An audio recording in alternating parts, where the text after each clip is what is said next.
اعوذ باللہ من الشیطان الرجیم بسم اللہ الرحمن الرحیم رب اشرح لی صدری ویسر لی امری واحلل عقدۃ من لسانی یفقہوا قولی رب زدنی علما اللہم فقہنا فی الدین آمین۔ نبی اکرم صلی اللہ علیہ وآلہ وسلم نے فرمایا کہ علم والوں کے لیے تمام مخلوق بخشش کی دعا کرتی ہے، حتیٰ کہ سمندر کی مچھلیاں بھی۔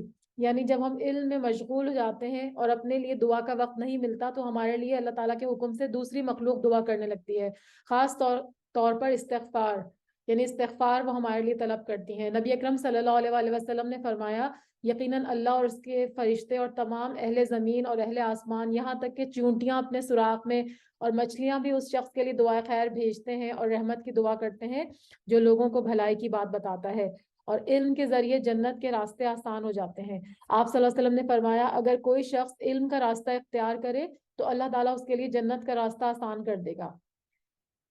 تو یہ وہ علم ہے جو ہمیں مرنے کے بعد بھی فائدہ دے گا، جو آج ہم سیکھنے کے لیے ایک جگہ پہ جمع ہوئے ہیں۔ نبی اکرم صلی اللہ علیہ وآلہ وسلم نے فرمایا کہ جب انسان مر جاتا ہے تو اس کے تمام اعمال منقطع ہو جاتے ہیں سوائے تین چیزوں کے، ان میں سے ایک صدقہ جاریہ یا ایسا علم جو نفع مند ہو، یا نیک اولاد جو اس کے لیے دعا کرے۔ تو اللہ تعالیٰ ہمارے لیے بھی اس کو علم نافع بنائے اور ہم جو ہے وہ اس کو سیکھنے والے ہوں اور آگے لوگوں تک پہنچانے والے بن جائیں۔ تو آیت نمبر 113 تک ہم نے کر لیا تھا، پارہ نمبر 7 ربع ہو گیا تھا، اور میں آگے سے شروع کرتی ہوں، تھوڑی سی تلاوت سن لیتے ہیں اور پھر ہم اسٹارٹ کرتے ہیں۔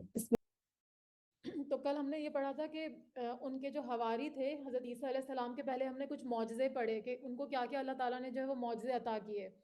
ایک تو یہ کہ وہ سب سے بڑا معجزہ تو ان کی پیدائش کا معجزہ تھا کہ وہ اللہ کے کلمہ کن سے جو ہے وہ بغیر باپ کے پیدا ہوئے، اور وہ چھوٹی عمر میں مہد میں جھولے میں بھی لوگوں سے کلام کرتے تھے، اور بڑی عمر میں بھی۔ اور اس کے علاوہ اللہ تعالیٰ نے ان کو تورات اور انجیل کی تعلیم دی۔ اور پھر اس کے علاوہ ایک اور معجزہ ان کا کیا تھا کہ وہ اللہ کے حکم سے، اذن سے ایک مٹی سے ایک پرندہ بناتے تھے اور اس کے اندر پھونک مارتے تھے تو وہ پرندہ بن جاتا تھا۔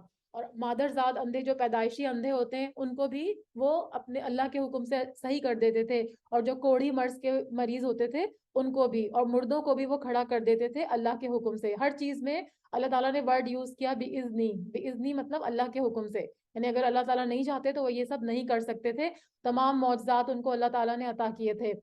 اور اس کے علاوہ جو ہے جب ان کے حواری جو تھے ان کو حکم دیا کہ تم ایمان لاؤ مجھ پر اور میرے رسول پر، اللہ تعالیٰ نے ان کو حکم دیا تو انہوں نے جو ہے کہا کہ ہم ایمان لائے، اور وہ اس پر جو ہے وہ پوری طرح فرما بردار تھے۔ پھر اس کے بعد انہوں نے کیا کیا، ایک مطالبہ کیا۔ انہوں نے کیا مطالبہ کیا تھا جو میں نے آپ کو کل بتایا تھا کہ ایک خوان نازل کرے، یعنی دسترخوان ایک آسمان سے اتارے، اس کو مائدہ کہا۔ تو اللہ تعالیٰ نے ان سے کہا کہ تم یہ کیوں چاہتے ہو؟ تو انہوں نے کہا کہ ہم صرف اپنے دلوں کے اطمینان کے لیے ایسا چاہتے ہیں، جیسے حضرت ابراہیم علیہ السلام نے سورہ بقرہ میں ہم نے پڑھا تھا کہ انہوں نے کہا تھا نا کہ مجھے بعد از موت زندگی کا تجربہ کرنا ہے۔ تو اللہ تعالیٰ نے کہا تھا کہ کیا تم میرے اوپر ایمان نہیں رکھتے؟ تو انہوں نے فرمایا تھا کہ نہیں، ایمان تو میں رکھتا ہوں لیکن صرف دل کی تسلی کے لیے۔ تو پھر اللہ تعالیٰ نے ابراہیم علیہ السلام کو حکم دیا تھا کہ تم جو ہے وہ پرندوں کے ٹکڑے کر کے ان کو مختلف پہاڑوں پہ رکھ دو اور ان کو آواز دو، وہ دوڑ کے آئیں گے، اور ایسا ہی ہوا تھا۔ تو انہوں نے بھی کہا، یہ حواریوں نے، کہ ہمیں صرف ایک دل کا اطمینان چاہیے اور یہ یقین بڑھ جائے کہ آپ نے ہم سے سچ بولا ہے اور ہم گواہی دینے والوں میں سے ہو جائیں۔ تو اب آگے سے ہم پڑھتے ہیں، قال عیسی ابن مریم، کہا عیسیٰ ابن مریم نے، یعنی انہوں نے اللہ تعالیٰ سے دعا کی، اللہم ربنا انزل علینا مائدۃ من السماء تکون لنا عیدا لاولنا وآخرنا۔ انہوں نے کیا دعا کی عیسیٰ علیہ السلام نے ان کے کہنے پر، ان کے مطالبے پر اپنے حواریوں کے، کہ اے اللہ، اے ہمارے پروردگار، ہم پر آسمان سے کھانا نازل فرما، وہ ہمارے لیے، یعنی جو ہم میں سے اول ہیں اور جو بعد میں ہیں، ان سب کے لیے ایک خوشی کی بات ہو جائے۔ تو یہاں پر جو عید کا ورڈ یوز ہوا ہے نا، تو عید کا ورڈ یہی ہوتا ہے نا کہ خوشی منانا۔ تو انہوں نے اس دن کو عید منانے کی خواہش کا جو ہے وہ اظہار کیا جس دن یہ کام ہوگا، یعنی معاہدہ جو ہے وہ آسمان سے نیچے اترے گا معاہدہ۔ تو انہوں نے کہا کہ ہم اس دن پھر تعریف اور تمجید اور تکبیر اور تحمید کریں گے، یعنی اللہ تعالیٰ کی جو ہے وہ تعریف بیان کریں گے، اور تیری طرف سے ایک نشانی ہو جائے گی اور تو ہم کو رزق عطا فرما دے، اور تو سب عطا کرنے والوں میں سے اچھا ہے۔ یعنی اللہ تعالیٰ سے بڑھ کر کوئی جو ہے وہ بہترین رازق جو ہے وہ اللہ تعالیٰ ہے، اللہ تعالیٰ سے بڑھ کر کوئی رزق عطا کرنے والا نہیں ہے۔ مزید فرمایا، حق تعالیٰ نے ارشاد فرمایا کہ میں وہ کھانا تم لوگوں پر نازل کرنے والا ہوں، پھر جو شخص تم میں سے اس کے بعد ناحق شناسی کرے گا تو میں اس کو ایسی سزا دوں گا وہ سزا دنیا میں کسی کو نہیں دی ہوگی۔ اب یہ خوان جو تھا وہ آسمان سے اترا یا نہیں، اس کے بابت جو ہے وہ کوئی صریح اور مرفوع حدیث جو ہے وہ ہم کو نہیں ملتی، لیکن بعض مفسرین کہتے ہیں کہ یہ خوان جو ہے وہ اتارا گیا، اور بعض کہتے ہیں کہ یہ خوان جو ہے وہ نہیں اتارا گیا، کیونکہ ان کی جو عیسائیوں کی جو کتابیں ہیں یا جو ان کی روایات ہیں اس میں بھی اس کا اترنا جو ہے وہ کہیں نظر مطلب پتہ نہیں چلتا، اس کے بارے میں کوئی صحیح احادیث نہیں ملتی۔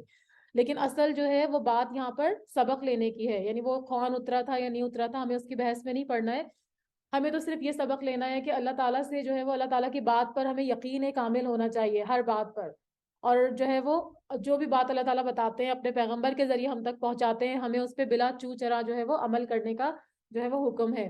وَإِذْ قَالَ اللَّهُ يَا عِيسَى ابْنَ مَرْيَمَ أَأَنْتَ قُلْتَ لِلنَّاسِ اتَّخِذُونِي وَأُمِّيَ إِلَٰهَيْنِ مِن دُونِ اللَّهِ، اور وہ وقت بھی قابل ذکر ہے جبکہ اللہ تعالیٰ فرمائے گا کہ اے عیسیٰ ابن مریم علیہ السلام، کیا تم نے ان لوگوں سے کہا تھا کہ مجھ کو اور میری ماں کو بھی اللہ کے معبود قرار دو؟ یعنی یہ سوال قیامت والے دن اللہ تعالیٰ ان سے پوچھیں گے کہ جو تم کو جو ہے وہ معبود اور حاجت روا سمجھتے تھے اور تمہاری ماں کو، تو یہاں پر اللہ تعالیٰ ان سے پوچھیں گے، ان سے گواہی دیں گے، قیامت کے دن گواہی لیں گے کہ کیا تم نے کہا تھا کہ مجھے اور میری ماں کو اپنا معبود بنا لو؟ عیسیٰ علیہ السلام عرض کریں گے میں تو تجھ کو اعلیٰ سمجھتا ہوں، منزہ سمجھتا ہوں، اور مجھ کو کسی طرح یہ زیبا نہیں کہ میں ایسی بات کہوں جس کے کہنے کا مجھے کوئی حق ہی نہیں ہے، اگر میں نے یہ کہا ہوتا تو آپ کو یقیناً اس کا علم ہوتا، تو میرے اندر کی بات بھی جانتا ہے اور میں تیرے نفس میں جو کچھ ہے اس کو نہیں جانتا۔ یعنی اتنے واضح الفاظ میں انہوں نے اپنے بابت علم غیب کی نفی فرما دی، اس آیت میں جو ہے وہ علم غیب کی نفی فرما رہے ہیں کہ اگر میرے بعد کچھ کیا ہوگا تو اس کا تو مجھے کوئی علم نہیں ہے، وہ تو پھر آپ کو علم ہوگا، اور آپ تو میرے اندر کی بات بھی جانتے ہیں اور جو میرے نفس میں ہے وہ بھی جانتے ہیں، تمام غیبوں کا جاننے والا تو ہی ہے۔ یعنی وہ انکار کر دیں گے کہ میں نے ایسا کچھ بھی نہیں کہا تھا، کیونکہ انہوں نے تو اپنی پیدائش والے دن بھی یہ کہا تھا کہ میں عبداللہ ہوں، اللہ کا بیٹا ہوں اور اللہ کا پیغمبر ہوں، تو اس کے باوجود اگر وہ ان کو اللہ کا بیٹا کہتے ہیں تو وہ سراسر جو ہے وہ شرک کرتے ہیں۔ میں نے تو ان سے کچھ نہیں کہا مگر وہی صرف جو تو نے مجھ سے کہا، تو نے مجھ سے کہنے کو فرمایا تھا کہ تم اللہ کی بندگی اختیار کرو جو میرا بھی رب ہے اور تمہارا بھی رب ہے۔ یعنی وہی بات کہ دوبارہ سے وہی بات کی جا رہی ہے، توفیتنی کا مطلب ہے جب تو نے مجھے دنیا سے اٹھا لیا، تو اس سے کیا بات معلوم ہوئی کہ پیغمبروں کو صرف اتنا ہی علم ہوتا ہے جتنا اللہ کی طرف سے ان کو دیا جاتا ہے، اور جس کا مشاہدہ وہ اپنی زندگی میں اپنی آنکھوں سے کرتے ہیں، اس کے علاوہ ان کو کسی بات کا علم نہیں ہوتا۔ اور جب کہ عالم الغیب وہ ہوتا ہے جسے بغیر کسی کے بتائے ہوئے ہر چیز کا علم ہوتا ہے، اور اس کا علم جو ہے وہ ازل سے ابد تک محیط ہوتا ہے، تو یہ صفت جو ہے وہ صرف اللہ تعالیٰ کے علاوہ اور کسی میں نہیں ہے۔ عالم الغیب صرف اللہ کی ذات ہے اور کوئی عالم الغیب نہیں ہے۔ حدیث میں آتا ہے کہ میدان محشر میں نبی اکرم صلی اللہ علیہ وسلم کی طرف آپ کے کچھ امتی آنے لگیں گے تو فرشتے ان کو پکڑ کر دوسری طرف لے جائیں گے، آپ صلی اللہ علیہ وسلم فرمائیں گے ان کو آنے دو، یہ تو میرے امتی ہیں۔ فرشتے آپ صلی اللہ علیہ وسلم کو بتائیں گے کہ اے محمد صلی اللہ علیہ وسلم، آپ نہیں جانتے کہ آپ کے بعد انہوں نے دین میں کیا کیا بدعتیں ایجاد کر لی تھیں۔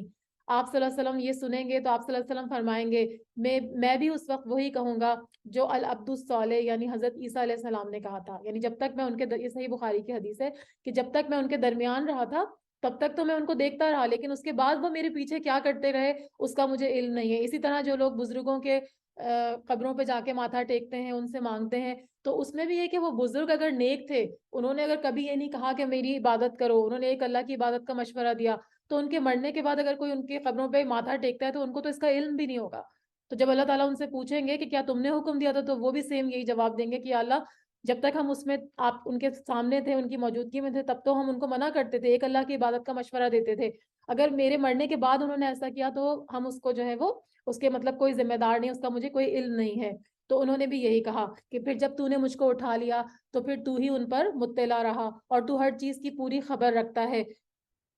ان تعذبہم فانہم عبادک وان تغفر لہم فانک انت العزیز الحکیم، اگر تو ان کو سزا دے تو یہ تیرے بندے ہیں، اور اگر تو ان کو معاف کر دے تو بہت زبردست ہے اور بہت حکمت والا ہے۔ یعنی یا اللہ، ان کا معاملہ آپ کی مشیت کے سپرد ہے، آپ جیسے چاہے ان کے ساتھ جو ہے وہ سلوک کریں، اس پہ ان کو کوئی گلہ نہیں ہوگا۔ تو یہ آیت میں جو ہے وہ اللہ کے سامنے بندوں کی عاجزی اور بے بسی کا اختیار ہے، اگر وہ چاہتے تو کہہ سکتے تھے نا کہ ہاں یہ تو میری امت کے لوگ ہیں تو یا اللہ تو ان کو بخش دے، انہوں نے صاف صاف کہہ دیا کہ یہ تو اللہ کے بندے ہیں، تو آپ چاہے تو ان کو معاف کریں اور چاہے تو ان کو بخش دیں، چاہے تو ان کو سزا دیں۔ تو یہاں پر اس کے بارے میں ایک حدیث بھی آتی ہے کہ ایک رات نبی اکرم صلی اللہ علیہ وسلم پر نوافل میں اس آیت کو پڑھتے ہوئے ایسی کیفیت طاری ہوئی کہ آپ بار بار ہر رکعت میں اس کو پڑھتے رہے یہاں تک کہ صبح ہو گئی، کیونکہ آپ بھی اپنی امت کے بارے میں بہت پریشان ہوتے تھے نا کہ میری امت کے لوگ جو ہیں وہ سیدھی راہ پر رہیں اور گناہ سے بچیں۔ اللہ تعالیٰ ارشاد فرمائے گا یہ وہ دن ہے کہ جو لوگ سچے تھے ان کا سچا ہونا ان کے کام آئے گا، ان کو باغ ملیں گے جن کے نیچے نہریں جاری ہوں گی اور جس میں وہ ہمیشہ ہمیشہ رہیں گے۔ اللہ تعالیٰ ان سے راضی ہوگا اور خوش، اور یہ اللہ سے راضی اور خوش ہیں، اور یہ بڑی کامیابی ہے۔ حضرت ابن عباس فرماتے ہیں کہ وہ دن ایسا ہوگا کہ صرف جو توحید پر ہوں گے تو توحید ہی ان کو نفع پہنچائے گی، یعنی مشرکین کی معافی اور مغفرت کی کوئی صورت نہیں ہوگی۔ للہ ملک السماوات والارض وما فیہن وہو علی کل شیء قدیر، اور اللہ ہی کی ہے سلطنت آسمانوں کی اور زمین کی اور ان چیزوں کی جو ان میں موجود ہیں، اور وہ ہر شے پر پوری پوری قدرت رکھتا ہے، یعنی اللہ کے علاوہ کوئی جو ہے وہ قدرت رکھنے والا نہیں ہے۔ سورۃ الانعام، اس کی تھوڑی سی تلاوت سن لیتے ہیں۔ بسم اللہ الرحمن جی بسم اللہ الرحمن الرحیم۔ سورۃ الانعام جو ہے وہ مکی صورت ہے اور اس میں 165 آیتیں ہیں اور 20 رکوع ہیں، اور یہ ایک ہی مرتبہ جو ہے وہ نازل ہوئی، یعنی جیسے بعض صورتیں تھوڑا تھوڑا کر کے نازل ہوئی، اللہ تعالیٰ نے اس کو جو ہے وہ اکٹھے نازل کیا، اور کہا جاتا ہے کہ جب یہ صورت اتری تو 70,000 فرشتے اس کے ساتھ تھے۔ اس صورت میں بنیادی طور پر مشرکین کے ساتھ ان کے اعتراضات اور ان کے اعمال کے بارے میں دلائل دیے گئے ہیں۔ تو شروع کرتی ہوں اللہ کے نام سے جو نہایت مہربان اور بڑا رحم فرمانے والا ہے۔ الحمدللہ الذی خلق السماوات والارض وجعل الظلمات والنور ثم الذین کفروا بربہم یعدلون۔ تمام تعریفیں اللہ ہی کے لیے ہیں جس نے آسمانوں کو اور زمین کو پیدا کیا اور تاریکیوں کو اور نور کو بنایا۔ تو حمد کسے کہتے ہیں؟ ایسی تعریف جس میں محبت اور تعظیم پائی جائے اور اس کے صفات کے کمال کی وجہ سے وہ واقعی تعریف کے لائق ہو۔ تو جو تعریف کرنے والا ہے اس کے دل میں اس کی محبت بھی ہو تعریف کرنے والے کی، اور اس کی عظمت بھی ہو، اور وہ تعریف جو محبت کے بغیر ہوتی ہے، جس میں محبت نہیں ہوتی، وہ مدح کہلاتی ہے، جیسے بادشاہوں وغیرہ کے لوگ کرتے ہیں کہ ان کے دل میں کوئی عزت نہیں ہوتی لیکن وہ بس ان کو جسٹ وہ بادشاہ ہونے کی وجہ سے ان سے تاکہ کچھ حاصل کر لے۔ تو قرآن مجید کی 5 صورتیں ایسی ہیں جن کا آغاز الحمدللہ سے ہوا، اور یہ صورت بھی وہی ہے۔ اور حمد اللہ کی اس لیے کی جاتی ہے کہ اس کی صفات جو ہیں وہ کامل ہیں۔ جب یہ کہہ دیا جائے کہ حمد اللہ کے لیے ہے تو اس سے زمانہ نکل جاتا ہے، اس کا مطلب ہوتا ہے کہ حمد یعنی تعریف جو ہے وہ ماضی، حال، مستقبل ہر وقت اللہ ہی کے لیے ہے، وہ آپ سے آپ جو ہے وہ تعریف کے لائق ہے۔ اور یہاں پر بات ہوئی اندھیروں کی اور تاریکیوں کی کہ اللہ تعالیٰ جو ہے انہوں نے آسمان اور زمین کو پیدا کیا اور تاریکیوں اور نور کو بنایا۔ تو یہاں پر جو نور کے مقابلے میں جو ظلمات ہیں نا ان کو جمع کے صیغے میں استعمال کیا گیا، کیونکہ ظلمات یا گمراہیاں یا اندھیرے جو ہوتے ہیں وہ بہت سارے ہوتے ہیں، ان کے اسباب بھی بہت ہوتے ہیں اور ان کی بہت ساری قسمیں ہیں، اور نور جو ہے وہ صرف ایک ہی ہے، یعنی ہدایت کا راستہ صرف ایک ہی ہے جو کہ صراط مستقیم ہے، ہدایت اور ایمان کا راستہ، وہ بہت زیادہ نہیں ہے، اسی لیے نور کو جو ہے وہ ہمیشہ جو ہے وہ سنگولر کی اس میں بیان کیا گیا اور ظلمات کو پلورل یعنی جمع کی صورت میں بیان کیا گیا۔ پھر بھی کافر لوگ غیر اللہ کو اپنے رب کے برابر قرار دیتے ہیں، یعنی دوسروں کو اللہ تعالیٰ کے ساتھ شریک ٹھہراتے ہیں۔ اللہ تعالیٰ کو بھی مانتے تھے، ربوبیت میں اللہ تعالیٰ کا انکار نہیں کرتے تھے، لیکن اللہ تعالیٰ کی الوہیت میں ان کو جو ہے وہ شریک ٹھہراتے تھے دوسرے لوگوں کو بھی۔ وہ ایسا ہے جس نے تم کو مٹی سے بنایا، یعنی تمہارے باپ آدم علیہ السلام کو جو تمہاری اصل ہیں، اور سب ان کو جو ہے وہ مٹی سے بنایا اور پھر سب ان سے ہی نکلے۔ اور دوسرا مطلب یہ بھی ہے کہ جو خوراک اور غذائیں ہم کھاتے ہیں اپنے گروتھ کے لیے، اپنے بڑے ہونے کے لیے، تو پھر کیا ہوتا ہے وہ ساری کی ساری زمین سے پیدا ہوتی ہیں۔ تو یہاں پر اسی کی بات کی کہ ہم نے تم کو مٹی سے بنایا، پھر ایک وقت معین کیا یعنی موت کا وقت، اور دوسرا معین وقت خاص اللہ ہی کے نزدیک ہے یعنی آخرت کا وقت یعنی قیامت کا وقت کہ وہ کب آئے گا، اس کا علم صرف اللہ تعالیٰ کو ہے۔ پھر بھی تم شک کرتے ہو، یعنی قیامت کے وقوع میں کفار اور مشرکین جو تھے وہ شک کرتے تھے اور کہتے تھے کہ کیا ہم مر کر مٹی ہو جائیں گے تو کس طرح ہمیں دوبارہ زندہ کیا جائے گا؟ تو اللہ تعالیٰ فرماتے ہیں کہ جس نے پہلی مرتبہ پیدا کیا وہی اللہ تمہیں دوبارہ بھی زندہ کرے گا۔ اور آپ صلی اللہ علیہ وسلم جو دعوت لے کر آئے تھے وہ کیا دعوت تھی؟ اس کے بارے میں ہے کہ میں اللہ کی طرف دعوت دیتا ہوں جو اکیلا ہے، وہ اللہ جب تم پر کوئی مصیبت آتی ہے اور تم اس کو پکارتے ہو تو وہ تمہاری مصیبت کو دور کرتا ہے، اور جب تم کسی بیابان اور جنگل میں راستہ بھول جاتے ہو اور اس سے دعا کرتے ہو تو وہ تمہیں واپس پہنچا دیتا ہے، جب تم خشک سالی میں ہوتے ہو تو اس سے دعا کرتے ہو تو وہ تمہارے لیے پیداوار ظاہر کر دیتا ہے۔ تو آپ صلی اللہ علیہ وسلم کی یہ حدیث میں نے آپ کو بتائی۔ مزید فرمایا جا رہا ہے وَهُوَ اللَّهُ فِي السَّمَاوَاتِ وَفِي الْأَرْضِ يَعْلَمُ سِرَّكُمْ وَجَهْرَكُمْ وَيَعْلَمُ مَا تَكْسِبُونَ، اور وہی ہے معبود برحق آسمانوں میں بھی اور زمین میں بھی، اور وہ تمہارے پوشیدہ احوال کو بھی اور تمہارے ظاہر احوال کو بھی جانتا ہے، اور جو کچھ تم عمل کرتے ہو وہ اس کو جانتا ہے۔ یعنی اللہ تعالیٰ کے علم اور خبر سے کوئی چیز باہر نہیں ہے، ہر چیز جو ہم چھپاتے ہیں جو ظاہر کرتے ہیں سب کچھ اللہ تعالیٰ کو علم ہے، اور ان کے پاس کوئی نشانی بھی ان کے رب کی نشانیوں میں سے نہیں آتی مگر وہ اس سے منہ موڑتے ہیں۔ انہوں نے اس سچی کتاب کو بھی جھٹلایا جبکہ وہ ان کے پاس پہنچی تو جلدی ہی ان کو خبر مل جائے گی اس چیز کی جس کے ساتھ یہ لوگ مذاق اڑاتے ہیں، یعنی اس اعراض اور تکذیب کا وبال جو ہے وہ ان کو عنقریب پہنچے گا، تو پھر بعد میں ان کو احساس ہوگا کہ کاش ہم اس سچی کتاب کی تکذیب اور استہزاء یا مذاق نہ اڑاتے۔ کیا انہوں نے دیکھا نہیں کہ ہم ان سے پہلے کتنی جماعتوں کو ہلاک کر چکے ہیں جن کو ہم نے دنیا میں ایسی قوت دی تھی کہ تم کو وہ قوت نہیں دی، اور ہم نے ان پر خوب بارشیں برسائیں اور ہم نے ان کے نیچے سے نہریں جاری کی، پھر ہم نے ان کو ان کے گناہوں کے سبب ہلاک کر ڈالا۔ تو اللہ تعالیٰ یہاں پہ ان لوگوں کو ایک وارننگ دے رہے ہیں کہ جب گناہوں کی پاداش میں تم سے پہلے ہم نے امتوں کو ہلاک کر دیا، حالانکہ وہ طاقت اور قوت میں تم سے بہت زیادہ تھی، خوشحالی اور وسائل رزق کی فراوانی میں بھی تم سے بہت بڑھ کے تھی، تو پھر تمہیں ہلاک کرنا ہمارے لیے کیا مشکل ہے؟ اگر تم بھی نافرمانی کرو گے تو پھر تمہارا بھی وہی انجام ہوگا، اگر تمہارے گناہ زیادہ ہو جائیں گے تو گناہوں کے سبب پھر ہم تم کو بھی ہلاک کر دیں گے۔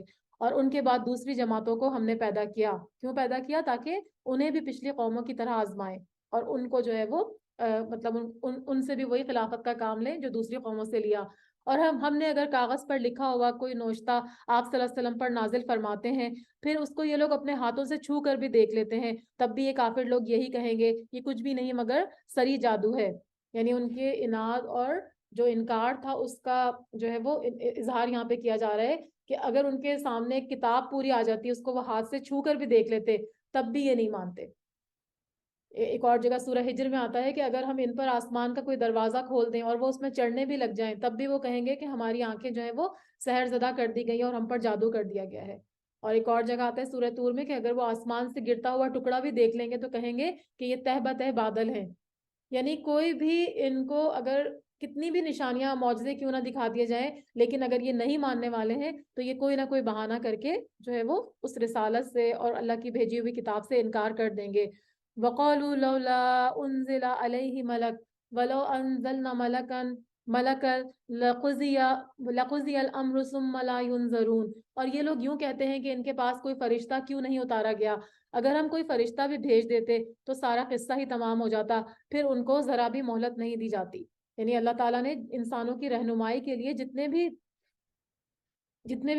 جو ہے وہ لوگ بھیجے، وہ جتنے بھی انبیاء اور رسول بھیجے وہ انسانوں میں سے ہی تھے، انسانوں کے علاوہ جو ہے اللہ تعالیٰ نے کوئی اور مخلوق انسانوں کی ہدایت کے لیے نہیں بھیجی، اور ہر قوم میں اسی کے فرد کو وحی اور رسالت سے نوازا جاتا تھا۔ اگر اللہ تعالیٰ فرشتوں کو رسول بنا کر بھیجتے تو ایک تو یہ کہ وہ انسانی زبان میں گفتگو ہی نہیں کر سکتے، اگر کر بھی سکتے تو وہ انسانی جذبات سے عاری ہوتے، کیونکہ انسان کی جو ہے وہ مختلف حالات میں کیفیات اور جذبات مختلف ہوتے ہیں۔ تو یہ اللہ تعالیٰ کا بہت بڑا احسان ہے کہ اللہ نے انسانوں کو ہی نبی بنا کر اور رسول بنا کر بھیجا۔ اور فرشتوں کے بارے میں کہ وہ فرشتے تو پھر ایک ہی وقت آئیں گے، یعنی کس وقت آئیں گے؟ جب ان کی موت کا وقت ہوگا تو پھر ان کا قصہ ہی تمام ہو جائے گا اور ان کو مہلت نہ دی جائے گی۔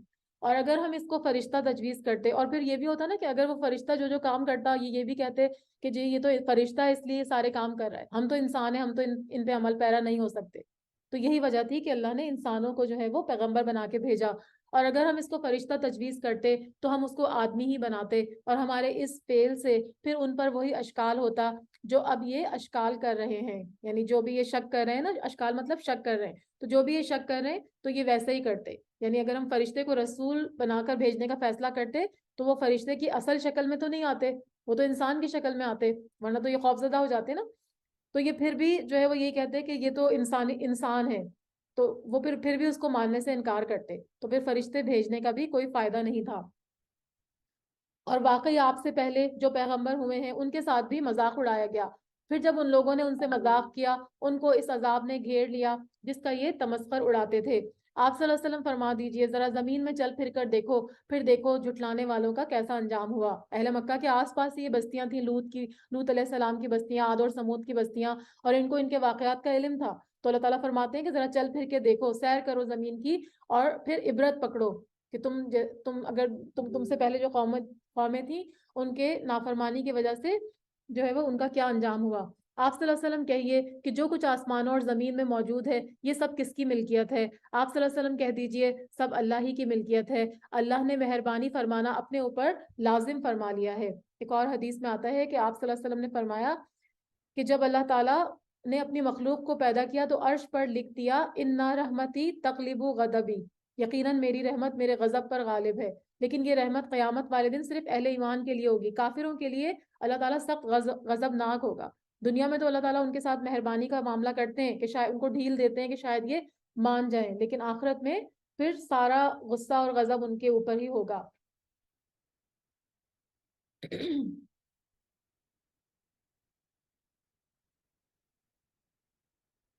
تم کو اللہ قیامت کے روز جمع کرے گا، اور اس میں کوئی شک نہیں ہے جن لوگوں نے اپنے آپ کو گھاٹے میں ڈالا ہے سو وہ ایمان نہیں لائیں گے۔ وَلَهُ مَا سَكَنَ فِي اللَّيْلِ وَالنَّهَارِ وَهُوَ السَّمِيعُ الْعَلِيمُ، اور اللہ ہی کی ملکیت ہیں وہ سب کچھ جو رات میں ہے اور دن میں رہتی ہے، اور وہی بڑا سننے والا اور بڑا جاننے والا ہے۔ قُلْ أَغَيْرَ اللَّهِ أَتَّخِذُ وَلِيًّا فَاطِرِ السَّمَاوَاتِ وَالْأَرْضِ وَهُوَ يُطْعِمُ وَلَا يُطْعَمُ، آپ صلی اللہ علیہ وسلم کہہ دیجئے کیا اللہ کے سوا جو کہ آسمانوں اور زمین کا پیدا کرنے والا ہے اور جو کہ کھانے کو دیتا ہے اور اس کو کوئی کھانے کو نہیں دیتا، اور کسی معبود کا میں اقرار کروں؟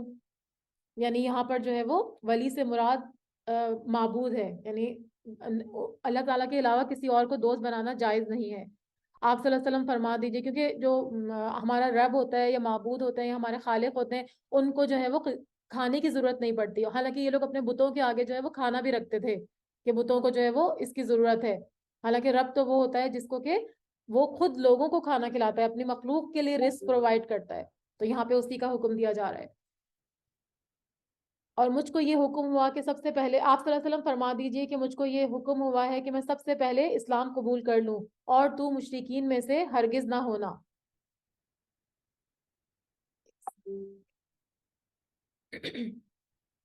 آپ صلی اللہ علیہ وسلم کہہ دیجئے میں اگر اپنے رب کا کہنا نہ مانوں تو میں ایک بڑے دن کے عذاب سے ڈرتا ہوں، یعنی اگر میں نے اپنے رب کی نافرمانی کرتے ہوئے اللہ کو چھوڑ کر کسی اور کو معبود بنا لیا تو میں پھر اللہ کے عذاب سے بچ نہیں سکوں گا۔ جس شخص سے اس روز عذاب ہٹا دیا گیا تو اس پر اللہ نے بڑا رحم کیا اور یہ بڑی کامیابی ہے۔ اور اگر تم کو کوئی تکلیف اللہ تعالیٰ پہنچائے تو اس کا دور کرنے والا سوائے اللہ کے اور کوئی نہیں ہے، اور اگر تم کو اللہ تعالیٰ کوئی نفع پہنچائے تو وہ ہر چیز پر پوری قدرت رکھنے والا ہے، یعنی نفع اور ضرر کا مالک اللہ تعالیٰ ہے کائنات میں، اور اس کے حکم اور قضا کو کوئی رد کرنے والا نہیں ہے۔ ایک حدیث میں آتا ہے کہ اللہم لا مانع لما آتیتا ولا معطی لما منعتا ولا ينفع ذا الجد منک الجد، صحیح بخاری کی حدیث ہے کہ جس کو تو دے اس کو کوئی روکنے والا نہیں ہے اور جس کو تو روک لے اس کو کوئی دینے والا نہیں ہے، اور کسی صاحب حیثیت کو اس کی حیثیت تیرے مقابلے میں نفع نہیں پہنچا سکتی۔ آپ صلی اللہ علیہ وسلم ہر نماز کے بعد یہ دعا مانگا کرتے تھے، تو ہم بھی یہ دعا جو ہے وہ یاد کر سکتے ہیں، دعاؤں کی کتاب میں بھی آپ کو مل جائے گی۔ اور وہی اپنے بندوں کے اوپر غالب اور برتر ہے، اور وہی بڑی حکمت والا اور پوری طرح خبر رکھنے والا ہے۔ تمام گردنیں جو ہیں وہ اللہ کے سامنے جھکی ہوئی ہیں، بڑے بڑے جابر لوگ جو ہیں وہ اللہ کے سامنے بے بس ہیں، اور ہر چیز پر وہ غالب ہے، اور تمام کائنات اس کی متی ہے، اور ہر کام میں اس کی حکمت ہے، اور وہ ہر چیز سے باخبر بھی ہے۔ اس کو معلوم ہے کہ کون اس کے احسان کا مستحق ہے اور کون جو ہے وہ اس کا مستحق نہیں ہے۔ آپ صلی اللہ علیہ وسلم کہہ دیجئے کہ اس سب سے بڑی چیز گواہی دینے کے لیے کون ہے؟ آپ صلی اللہ علیہ وسلم کہیے کہ میرے اور تمہارے درمیان اللہ گواہ ہے، یعنی اللہ تعالیٰ جو ہے وہ اپنی وحدانیت اور ربوبیت کا سب سے بڑا گواہ ہے، اس سے بڑھ کے کوئی گواہ نہیں ہے، اور میرے پاس یہ قرآن بطور وحی کے بھیجا گیا تاکہ میں اس قرآن کے ذریعے تم کو اور جس کو یہ قرآن پہنچے ان سب کو ڈراؤں۔ ربی بن انس فرماتے ہیں کہ اب جس کے پاس بھی یہ قرآن پہنچ جائے اگر وہ سچا اللہ تعالیٰ نبی اکرم صلی اللہ علیہ وسلم کو فالو کرنے والا ہے تو اس کی ذمہ داری ہے کہ وہ بھی لوگوں کو اللہ کی طرف ایسے ہی بلائے جس طرح محمد صلی اللہ علیہ وسلم نے لوگوں کو دعوت دی، اور اسی طرح ڈرائے جس طرح کہ آپ صلی اللہ علیہ وسلم نے لوگوں کو ڈرایا۔ کیا تم سچ مچ یہی گواہی دو گے کہ اللہ تعالیٰ کے ساتھ کچھ اور معبود بھی ہیں؟ آپ صلی اللہ علیہ وسلم کہہ دیجئے میں تو گواہی نہیں دیتا۔ آپ صلی اللہ علیہ وسلم فرما دیجئے کہ بس وہ تو ایک ہی معبود ہے، بے شک میں تمہارے شرک سے بیزار ہوں۔ الذین آتیناہم الکتاب یعرفونہ کما یعرفون ابناءہم الذین خسروا انفسہم فہم لا یؤمنون۔ جن لوگوں کو ہم نے کتاب دی وہ لوگ رسول صلی اللہ علیہ وسلم کو پہچانتے ہیں جس طرح اپنے بیٹوں کو پہچانتے ہیں۔ جن لوگوں نے اپنے آپ کو گھاٹے میں ڈالا تو وہ ایمان نہیں لائیں گے۔ یعنی آپ صلی اللہ علیہ وسلم کا ذکر ان کی کتابوں میں بھی تھا، اور جس طرح سے ایک انسان اپنے بیٹوں کو اپنے بچوں کو پہچانتا ہے تو یہ اسی طرح سے جانتے تھے کہ یہ بالکل سچے رسول ہیں، لیکن اس کے باوجود وہ ان کو نہ مان کر جو ہے وہ انہوں نے اپنے ایمان کو گھاٹے میں ڈال دیا، اپنے آپ کو نقصان میں ڈال دیا اور ان پر ایمان نہیں لائے۔ اور اس سے زیادہ بے انصاف کون ہوگا جو اللہ تعالیٰ پر جھوٹ بہتان باندھے یا اللہ کی آیات کو جھوٹا بتلائے۔ اللہ پر جھوٹ باندھنا کیا ہے کہ اللہ کے ساتھ شریک ٹھہرائے، اور اللہ نے جو حلال اور حرام مقرر کیے، جو احکام مقرر کیے ان کو جھٹلا دے، اللہ کی آیات کو جھوٹا بتائے۔ ایسے بے انصافوں کو کامیابی حاصل نہیں ہوگی۔ اور وہ وقت بھی یاد کرنے کے قابل ہے جس روز ہم ان تمام خلائق کو جمع کریں گے، پھر ہم مشرکین سے کہیں گے تمہارے وہ شرکا جن کے معبود ہونے کا تم دعویٰ کرتے تھے کہاں گئے؟ پھر ان کے شرک کا انجام اس کے سوا کچھ بھی نہیں ہوگا کہ وہ یوں کہیں گے کہ قسم اللہ کی، اپنے پروردگار کی، کہ ہم مشرک نہیں تھے۔ یعنی اب یہ اپنی حجت پیش کریں گے کہ نہیں نہیں ہم نے تو کبھی شرک کیا ہی نہیں ہے۔ تو اسی لیے ایک اور جگہ آتا ہے کہ اللہ تعالیٰ ان کے زبانوں پر مہر لگا دیں گے، ان کے منہ کو جو ہے وہ بند کر دیں گے، تو پھر انسانوں کے ہاتھ پیر گواہی دیں گے۔ حضرت ابن عباس فرماتے ہیں کہ جب مشرکین دیکھیں گے کہ اہل توحید مسلمان جنت میں جا رہے ہیں تو وہ باہم مشورہ کر کے اپنے شرک سے انکار کر دیں گے، تب اللہ تعالیٰ ان کے منہ پر مہر لگا دیں گے اور ان کے ہاتھ پاؤں نے جو کچھ کیا ہوگا وہ اس کی گواہی دیں گے، پھر وہ اللہ سے کچھ بھی چیز چھپانے پر قادر نہیں ہوں گے۔ ذرا دیکھو تو انہوں نے کس طرح جھوٹ بولا اپنی جانوں پر، اور جن چیزوں کو وہ جھوٹ موٹ تراشا کرتے تھے وہ سب ان سے غائب ہو جائیں گے۔ یعنی وہاں پر ان کے جو انہوں نے دنیا میں جھوٹ بولا اس کا ان کو وہاں کوئی فائدہ نہیں ہوگا، کیونکہ ان کے جو معبودان باطل تھے جن کو وہ اللہ کا شریک ٹھہراتے تھے وہ سارے کے سارے غائب ہو جائیں گے، کوئی ان کو وہاں بچانے کے لیے نہیں آئے گا۔ اور ان میں سے بعض ایسے ہیں کہ آپ صلی اللہ علیہ وسلم کی طرف کان لگاتے ہیں، یعنی یہ مشرکین آ کے یا منافقین کی بات ہو رہی ہے کہ قرآن تو سنتے تھے لیکن اس کا مقصد جو تھا وہ ہدایت نہیں تھا، صرف جسٹ ایک وہ لگانے کے لیے، جاسوسی کرنے کے لیے وہ آتے تھے۔ اور ہم نے ان کے دلوں پر پردہ ڈال رکھا ہے اس سے کہ وہ اس کو سمجھیں، اور ان کے کانوں میں ڈانٹ لگا رکھی ہے۔ یعنی ان کے کفر کے نتیجے میں اللہ تعالیٰ نے کیا کیا، ان کے دلوں پر پردے ڈال دیے کہ وہ حق بات سمجھنے سے قاصر ہیں، اور اس کے علاوہ ان کے کان حق کو سننے سے عاجز ہیں۔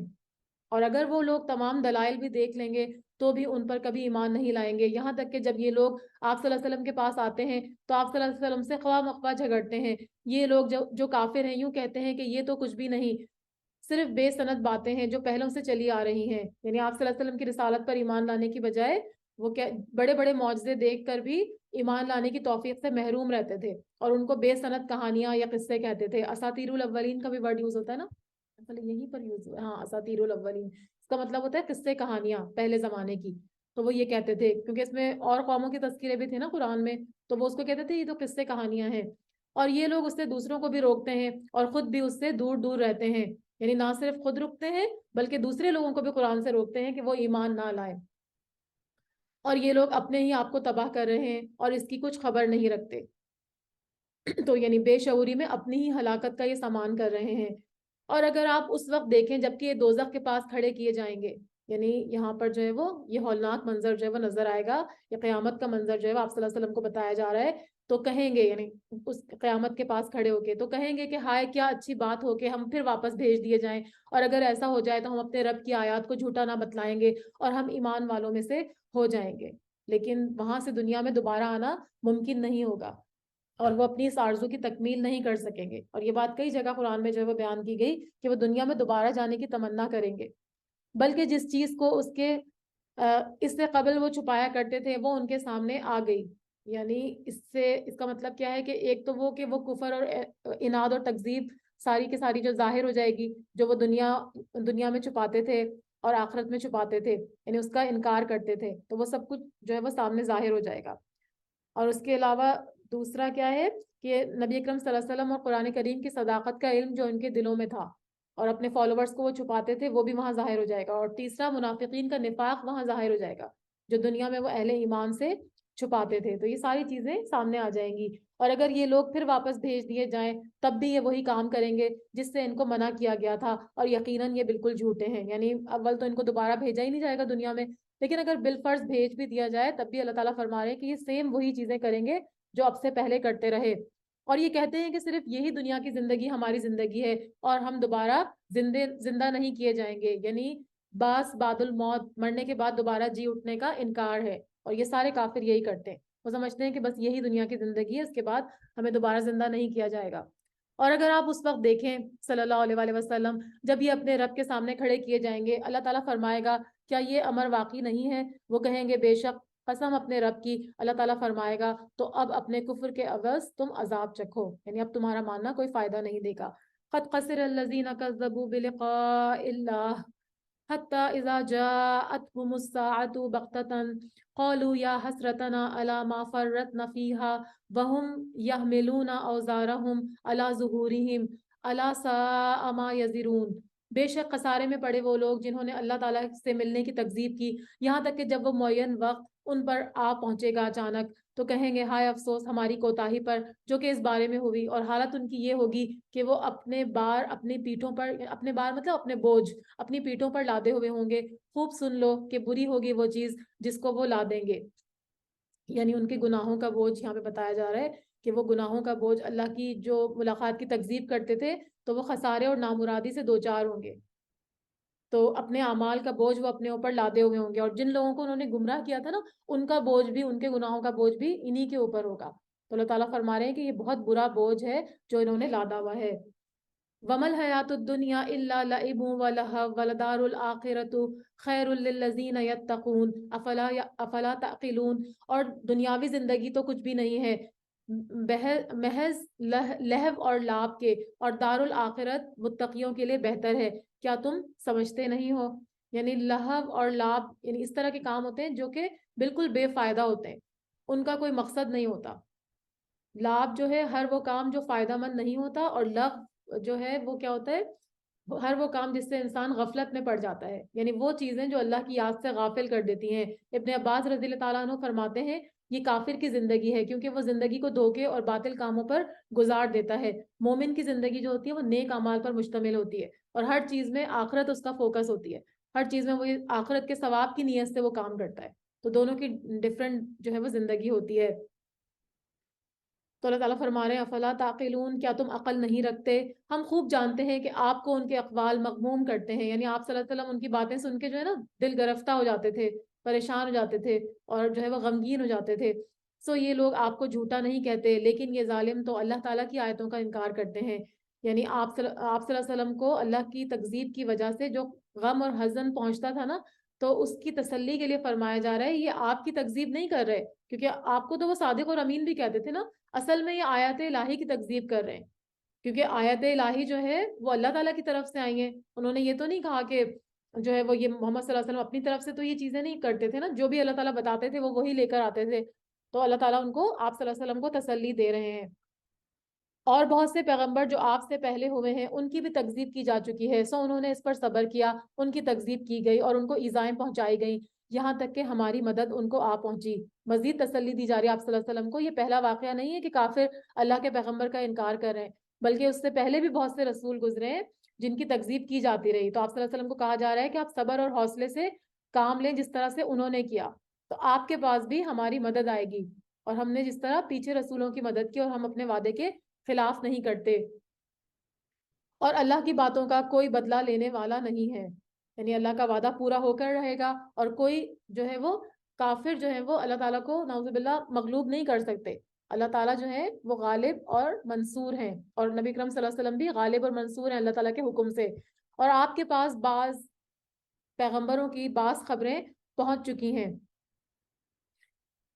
یعنی ان کو پتہ, قرآن میں اس کا تذکرہ تھا نا کہ جن کی قوموں نے ان کو جھٹلایا, ان کو تکلیفیں پہنچائیں, تو پھر آخر میں اللہ تعالیٰ نے انہی کو نصرت اور کامیابی سے نجات دی جو کہ ایمان والے تھے. اور اگر آپ کو ان کا اعراض یعنی منہ موڑنا گراں گزرتا ہے, تو اگر آپ کو یہ قدرت ہے کہ زمین میں کوئی سرنگ یا آسمان میں کوئی سیڑھی ڈھونڈ لیں اور پھر کوئی معجزہ لے آئیں تو کریں, اور اگر اللہ کو منظور ہو تو ان سب کو راہ راست پر جمع کر دیتا. نبی اکرم صلی اللہ علیہ وسلم کو جو ہے نا بہت ان کی تکذیب سے، ان کے جھٹلانے سے بہت زیادہ گرانی اور مشقت ہوتی تھی. اسی لیے اللہ تعالیٰ فرما رہے ہیں کہ یہ تو اللہ کی مشیت اور تقدیر سے ہونا تھا، اور اللہ کے حکم کے بغیر آپ صلی اللہ علیہ وسلم ان کو قبول اسلام پر آمادہ نہیں کر سکتے تھے.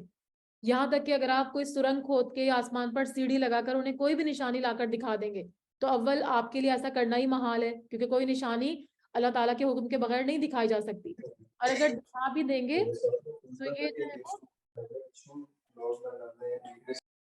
جی، تو میں آپ کو کہہ رہی تھی کہ اگر آپ یہ نشانی جو ہے وہ دکھا بھی دیں گے تو یہ ایمان لانے کے لیے نہیں، کیونکہ ان کا ایمان نہ لانا اللہ کی حکمت اور مشیت کے تحت ہے.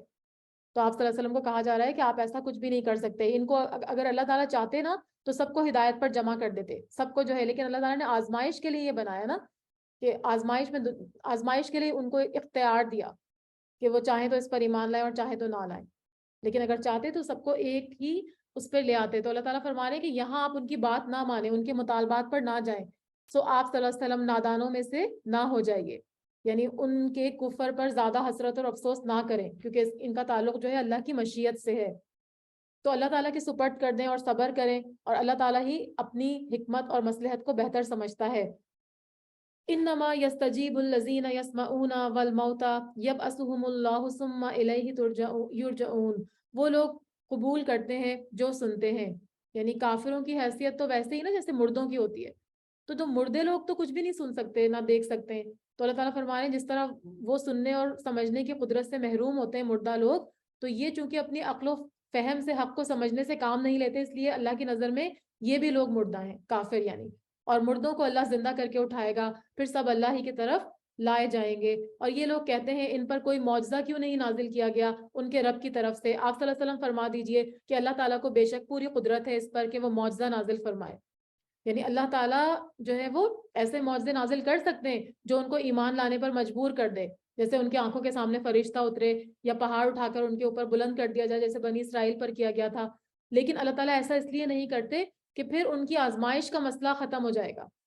یعنی ان کو دونوں راہیں دکھا دی، تو اگر ان کے مطالبے پر کوئی معجزہ دکھایا جائے اور وہ پھر بھی ایمان نہیں لائیں گے تو پھر کیا ہوگا کہ فوراً ہی ان کو اللہ تعالیٰ دنیا ہی میں سخت سزا دے دے گا. تو اللہ تعالیٰ کی یہ حکمت ہے کہ وہ اتنے بڑے بڑے معجزے نہیں دکھاتے، اور اس میں بھی ان کا ہی فائدہ ہے.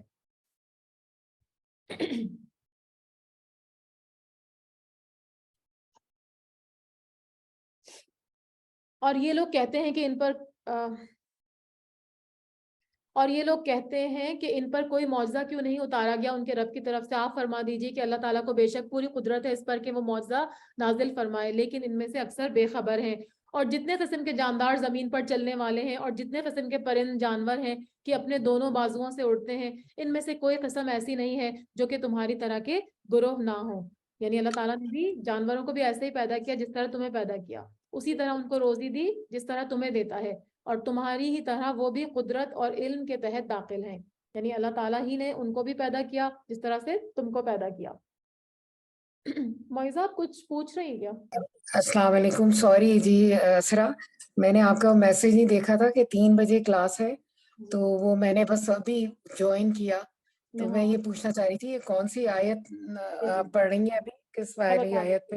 میں بتا دیتی ہوں. 7 پارہ ہے، اور 7 پارہ ہے، سورۃ الانعام ہے، اور یہ آیت نمبر 38 ہے جو میں نے ابھی تلاوت. اوکے، تھینک یو، جزاک اللہ. آپ کو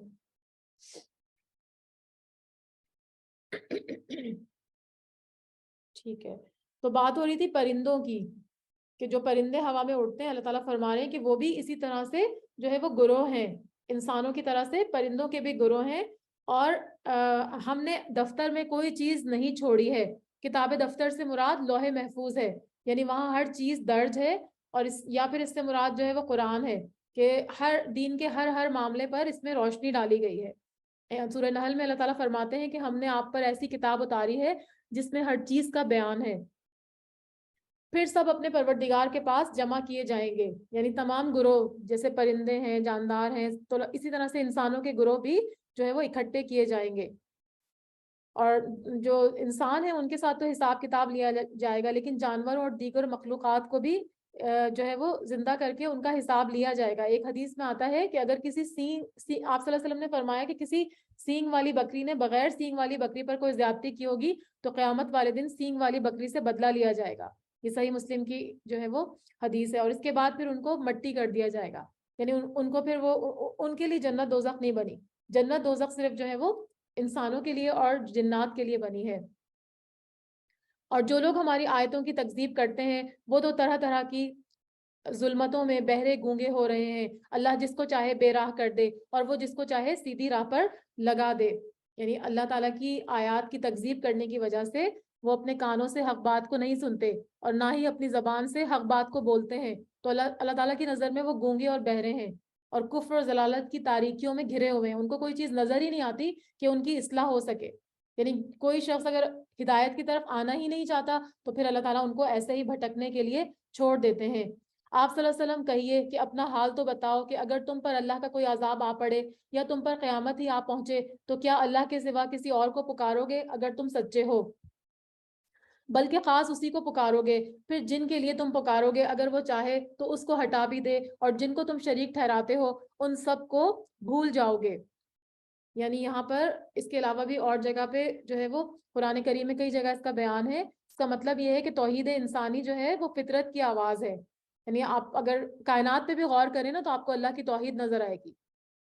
انسان جو ہے وہ اپنے آباء و اجداد کی تقلید میں یا اپنے ماحول کے اثر کی وجہ سے جو ہے وہ مشرکانہ عقائد میں مبتلا رہتا ہے اور غیر اللہ کو اپنا حاجز روا اور مشکل کشا سمجھتا ہے، اور جب اس پر کوئی آزمائش آتی ہے تو پھر سب بھول جاتا ہے اور فطرت اس پر غالب آ جاتی ہے اور بے اختیار انسان جو ہے وہ پھر اللہ کو پکارتا ہے۔ تو یہ انسان کی فطرت میں ہی ہے کہ اللہ کو پکارنا، لیکن لوگ جو ہے وہ اپنے دوسرے لوگوں کے گمراہ کرنے کی وجہ سے ہٹ جاتے ہیں، دین کے راستے سے ہٹ جاتے ہیں، توحید کے راستے سے ہٹ جاتے ہیں۔ تو اللہ تعالیٰ یہی فرما رہے ہیں کہ اگر وہ اس کو ہٹا بھی دے جن کو تم شریک ٹھہراتے ہو تو ان سب کو تم بھول جاؤ گے۔ اور ہم نے اور امتوں کی طرف بھی جو کہ آپ صلی اللہ علیہ وسلم سے پہلے گزری ہیں پیغمبر بھیجے تھے، سو ہم نے ان کو تنگ دستی اور بیماری سے پکڑا تاکہ وہ اظہار و عجز کر سکیں، کیونکہ جب تکلیف آتی ہے نا تو پھر اللہ یاد آتا ہے۔ یعنی ایون مشرکین بھی پہلے اپنے بتوں کو پکارتے تھے تکلیف کی حالت میں، اور جب ان کو کوئی مطلب ان کو جو ہے وہ کوئی وہ تکلیف نہیں ٹلتی تھی تو پھر وہ اللہ تعالیٰ کو یاد کرتے تھے، تو کیونکہ تکلیف ٹالنے والا جو ہے وہ اللہ ہی ہے۔ تو اگر اللہ تعالیٰ تکلیفیں ہمارے اوپر دیتے ہیں، کوئی مصیبت آزمائش کوئی ہمارے اوپر آتی ہے تو پھر وہ اسی وجہ سے آتی ہے کہ ہم اللہ کی طرف توبہ کریں، اللہ کی طرف جو ہے وہ رجوع کریں۔ جیسے ابھی کچھ دن پہلے تھوڑا سا زلزلے کا جھٹکا آیا تھا تو سب لوگ جو ہے وہ ایک دم سے توبہ استغفار کرنے لگ گئے تھے نا، کیونکہ پھر وہی ہوتا ہے کہ اللہ تعالیٰ چھوٹے چھوٹے جھٹکے لگا کے ہمیں اپنی طرف متوجہ کرتے ہیں، کیونکہ ہمیں ڈھیل ملی ہوئی ہے نا دنیا میں، ہماری نافرمانیوں پہ اللہ تعالیٰ فوراً نہیں پکڑتے، تو یہ بھی اللہ تعالیٰ کی بہت بڑی رحمت ہے۔ سو جب ان کو ہماری سزا پہنچی تو انہوں نے عاجزی کیوں نہیں اختیار کی، لیکن ان کے دل جو تھے وہ سخت ہو گئے اور شیطان نے ان کے اعمال کو ان کے خیال میں آراستہ کر دیا۔ تو قومیں جب اخلاق اور کردار کی پستی میں مبتلا ہو کر اپنے دلوں کو زنگ آلود کر لیتی ہیں تو اس وقت اللہ کے عذاب جو ہیں وہ ان کو خواب غفلت سے بیدار کرنے اور جھنجھوڑنے کے لیے جب ناکام رہتے ہیں اور ان کے ہاتھ جب مغفرت کے لیے نہیں اٹھتے تو پھر کیا ہوتا ہے، وہ اپنی ان کی جو بدعمالیاں ہوتی ہیں نا وہ شیطان کے چکر میں آ کے وہ سمجھتے ہیں کہ یہ سب اس کے اوپر مطلب ان کو وہ مزین بنا کے خوبصورت بنا کے ان کے اعمال کو شیطان دکھاتا ہے، تو وہ اپنے دل کو مطمئن کر لیتے ہیں کہ نہیں نہیں ہم تو یہ سب کچھ خود کر رہے ہیں۔ تو اس آیت میں ایسی قوموں کا کردار بیان کیا گیا ہے جن کو شیطان نے ان کے اعمال کو خوبصورت بنا کر دکھایا، ان کے دل جو ہے نا پھر وہ سخت ہو جاتے ہیں، ان پہ مہر لگ جاتی ہے۔ پھر جب وہ لوگ ان چیزوں کو بھولے رہے جن کی ان کو نصیحت کی جاتی تھی تو ہم نے ان پر ہر چیز کے دروازے کشادہ کر دیے، یہاں تک کہ جب ان چیزوں پر جو کہ ان کو ملی تھی وہ خوب اترا گئے ہم نے ان کو اچانک پکڑ لیا، پھر تو وہ بالکل مایوس ہو گئے۔ یعنی جب حد سے بڑھ گئی ان کی نافرمانیاں اور اللہ کی تکذیب تو پھر اللہ تعالیٰ نے اچانک ان کو جو ہے وہ پکڑ لیا اور عذاب میں مبتلا کر دیا۔ فَقُطِعَ دَابِرُ الْقَوْمِ الَّذِينَ ظَلَمُوا وَالْحَمْدُ لِلَّهِ رَبِّ الْعَالَمِينَ۔ پھر ظالم لوگوں کی جڑ کٹ گئی اور اللہ تعالیٰ کا شکر ہے جو تمام عالم کا پروردگار ہے۔ تو اللہ تعالیٰ فرما رہے ہیں کہ بعض دفعہ وقتی طور پر ایسی قوموں پر دنیا کی آسائشوں اور فراوانیوں کے دروازے نعمتوں کے کھول دیے جاتے ہیں، جب وہ اس میں خوب مگن ہو جاتے ہیں نا تو اپنی خوشحالی پر اترانے لگتے ہیں، ترقی پر اترانے لگ جاتے ہیں، تو اللہ تعالیٰ پھر اچانک ان کو اپنی گرفت میں لے لیتے ہیں۔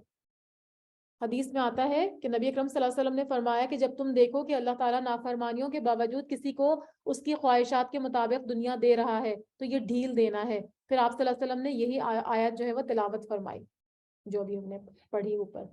مسند احمد کی روایت ہے. اچانک اللہ تعالیٰ پکڑ لیتے ہیں.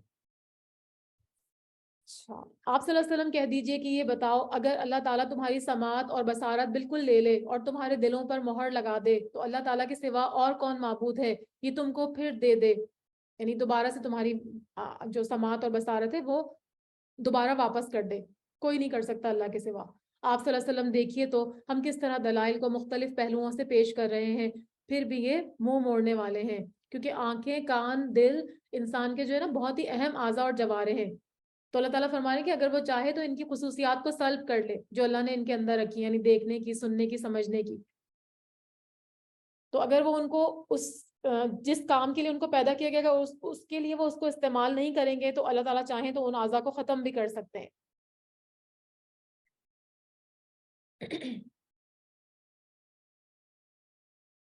آپ دیکھیے تو ہم کس طرح دلائل کو مختلف پہلوؤں سے پیش کر رہے ہیں, پھر بھی یہ اعراض برتنے والے ہیں. آپ صلی اللہ علیہ وسلم کہیے کہ یہ بتلاؤ اگر تم پر اللہ کا عذاب آ پڑے, چاہے وہ اچانک ہو یا اعلانیہ ہو, تو بجز ظالم لوگوں کے اور بھی کوئی ہلاک کیا جائے گا. یعنی بے خبری, یہاں بختتن کا مطلب ہوتا ہے بے خبری, اس کا مطلب ہوتا ہے رات, جیسے ہم سو رہے ہوتے ہیں بالکل بے خبر ہوتے ہیں, اور خبرداری سے مراد دن ہے. تو اللہ کا عذاب کبھی بھی آ جاتا ہے, کوئی اس کا ٹائم مقرر نہیں ہوتا. تو اچانک سے اگر آ جائے تو اللہ تعالیٰ فرما رہے ہیں کہ صرف ظالم لوگوں کو ہی ہلاک کیا جائے گا, لیکن جس کا جیسا ایمان ہوگا, جیسا عمل ہوگا, اس کو اسی کے مطابق اٹھایا جائے گا. کیونکہ بہت سے بے گناہ لوگ بھی اس عذاب کی نظر ہو جاتے ہیں نا, لیکن جو ان کا عمل ہوگا اسی پہ پھر ان کو اٹھایا جائے گا. اور ہم پیغمبروں کو صرف اس واسطے بھیجا کرتے ہیں کہ وہ بشارت دیں اور ڈرائیں. کس سے ڈرائیں؟ جہنم سے, اور بشارت جو ہے وہ جنت کی دیں.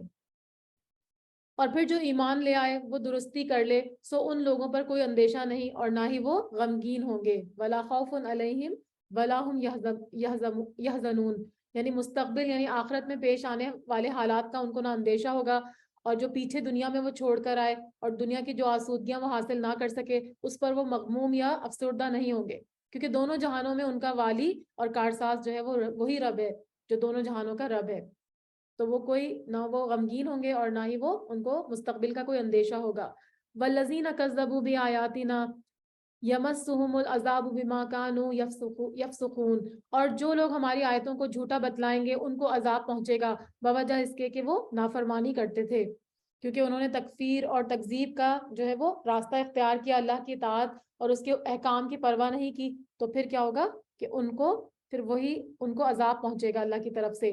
آپ صلی اللہ علیہ وسلم کہہ دیجئے کہ نہ تو میں تم سے یہ کہتا ہوں کہ میرے پاس اللہ کے خزانے ہیں, اور نہ میں غیب کا علم جانتا ہوں, اور نہ میں تم سے یہ کہتا ہوں کہ میں فرشتہ ہوں. میں تو صرف جو کچھ میرے پاس وہی آتی ہے اس کا اتباع کرتا ہوں, یعنی اس کو فالو کرتا ہوں.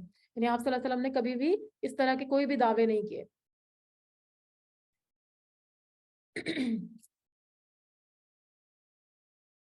آپ صلی اللہ علیہ وسلم کہیے کہ اندھا اور بینا برابر نہیں ہو سکتے. اندھے سے مراد یہاں پر کافر ہے جو کہ کفر میں پڑے ہوئے ہیں, اور بینا سے مراد جو ہے وہ ہدایت یافتہ یعنی مومن ہے. کافر اور مومن آپس میں برابر نہیں ہو سکتے کیونکہ دونوں کا انجام بالکل ڈیفرنٹ ہے. سو کیا تم غور نہیں کرتے؟ افلا تتفکرون.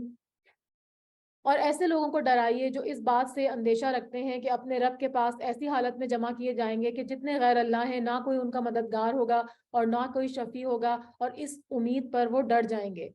یعنی ڈرانے کا فائدہ صرف ایسے لوگوں کو ہی ہو سکتا ہے نا کہ جو ڈرنا چاہتے ہیں اور وہ بعض بعد الموت اور حشر و نشر پر یقین نہیں رکھتے, لیکن وہ کیا کرتے ہیں, وہ ڈرنے سے ان کو کوئی فرق ہی نہیں پڑتا, وہ اپنے کفر اور جو ان کا انکار ہوتا ہے, کفر اور انکار ہوتا ہے, وہ اسی پر قائم رہتے ہیں. تو یہاں پر اسی کو کہا جا رہا ہے کہ ان لوگوں کو ڈرائیے جو اس بات کا اندیشہ رکھتے ہیں کہ اپنے رب کے پاس ایسی حالت میں جمع کیے جائیں گے کہ جتنے غیر اللہ ہیں نہ کوئی ان کا مددگار ہوگا اور نہ کوئی شفیع ہوگا, اور اس امید پر کہ وہ ڈر جائیں. یعنی شفاعت کی نفی اہل کفر و شرک کے لیے ہے, اور اس کا اثبات ان کے لیے جو گناہگار مومن ہوں گے اور موحد ہوں گے تو اللہ تعالیٰ کی اجازت سے پیغمبر یا کوئی اور ان کے لیے سفارش کریں گے, لیکن جن کو اللہ تعالیٰ سفارش کا حکم دیں گے. لیکن کافروں کے لیے تو کوئی سفارش کرنے والا نہیں ہوگا.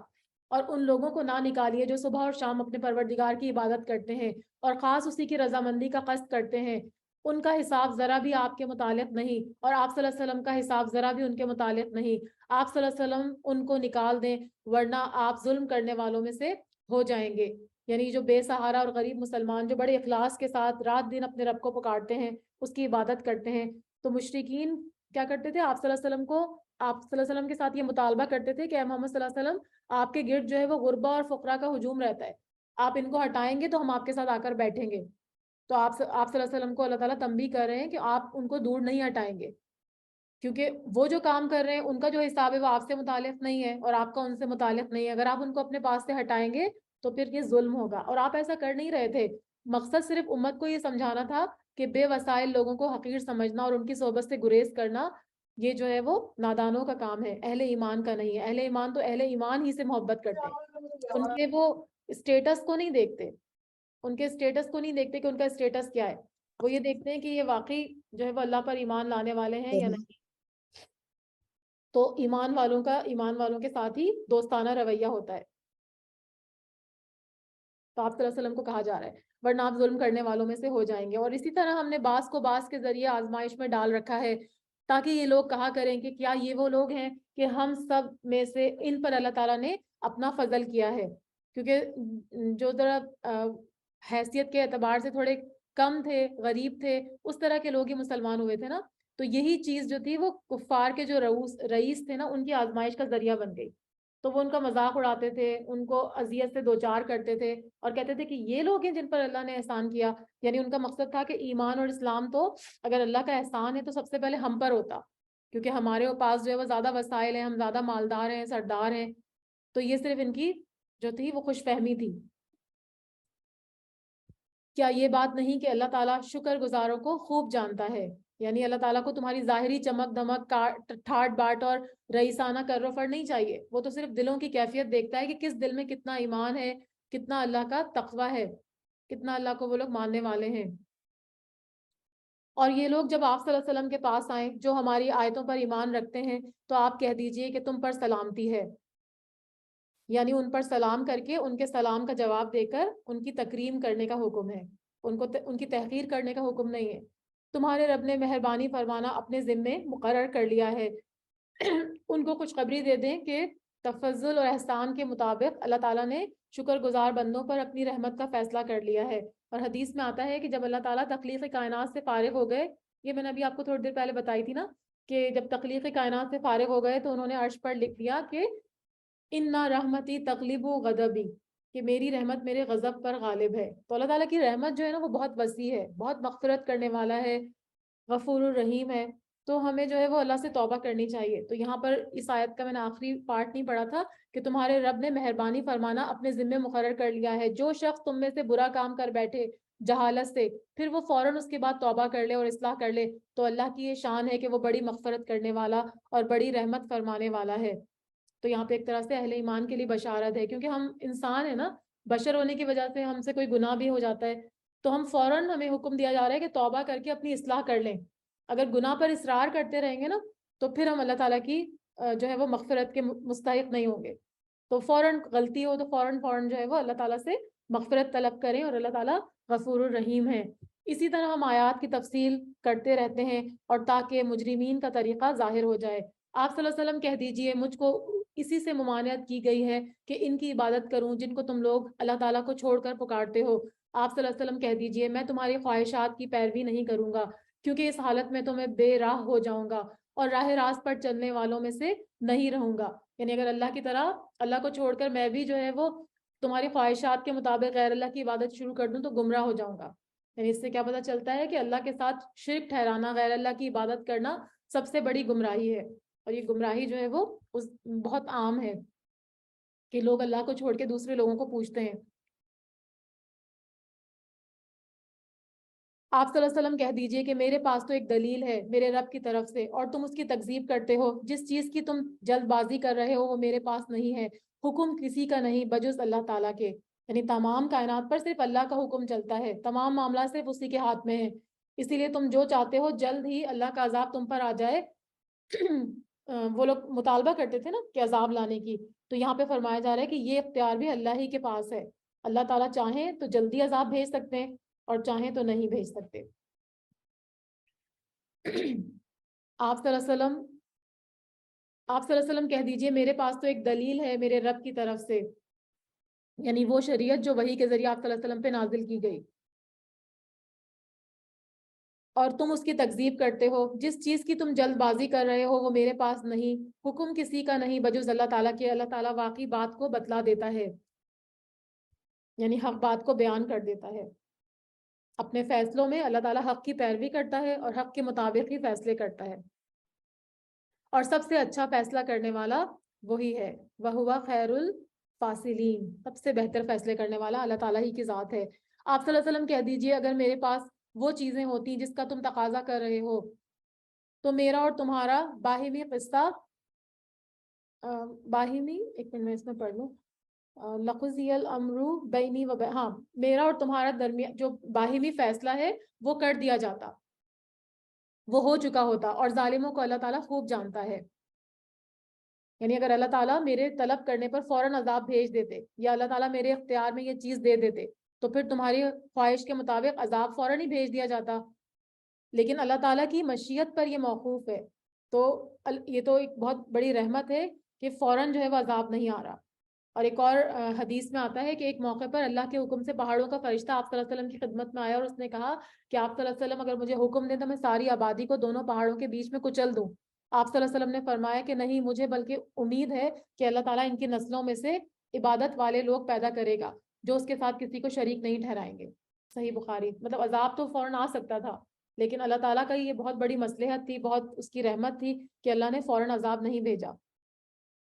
اگر بھیج دیتا تو ان کا فیصلہ تمام ہو جاتا۔ اور اللہ تعالیٰ ہی کے پاس غیب کی کنجیاں ہیں۔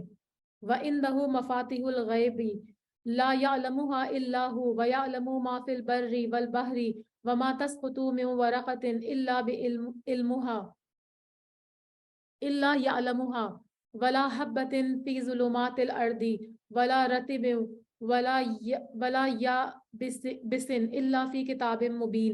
اور اللہ تعالیٰ ہی کے پاس غیب کی کنجیاں ہیں، خزانے ہیں، ان کو کوئی نہیں جانتا بجز اللہ کے، اور وہ تمام چیزوں کو جانتا ہے، جو کچھ خشکی میں ہے اور جو کچھ دریاؤں میں ہے، اور کوئی پتا نہیں گرتا مگر اس کو بھی وہ جانتا ہے، اور کوئی دانہ زمین کے تاریک حصوں میں نہیں پڑتا، اور نہ کوئی تر اور نہ کوئی خشک چیز گرتی ہے، مگر یہ سب کچھ ایک کتاب مبین میں موجود ہیں۔ کتاب مبین سے مراد لوح محفوظ ہے۔ تو اس سے بھی کیا پتہ چل رہا ہے کہ عالم الغیب جو ہے وہ صرف اللہ ہی کی ذات ہے، اور غیب کے سارے خزانے جو ہیں وہ اللہ ہی کے پاس ہیں، اور ان کو عذاب کب دیا جانا ہے وہ بھی انہی کو، اللہ تعالیٰ ہی کو پتہ ہے۔ اللہ تعالیٰ اپنی حکمت کے مطابق یہ فیصلہ کرنے والے ہیں۔ حدیث میں آتا ہے کہ مفاتیح الغیب 5 ہیں: قیامت کا علم، بارش کا نزول، رحم مادر میں پڑھنے والا بچہ، اور آئندہ کل میں پیش ہونے والے واقعات، اور موت کہاں آئے گی۔ ان 5 امور کا علم سوائے اللہ کے کسی کو نہیں ہے۔ یہ بھی صحیح بخاری کی حدیث ہے۔ وَهُوَ الَّذِي يَتَوَفَّاكُم بِاللَّيْلِ وَيَعْلَمُ مَا جَرَحْتُم بِالنَّهَارِ ثُمَّ يَبْعَثُكُم فِيهِ لِيُقْضَىٰ أَجَلٌ مُّسَمًّى۔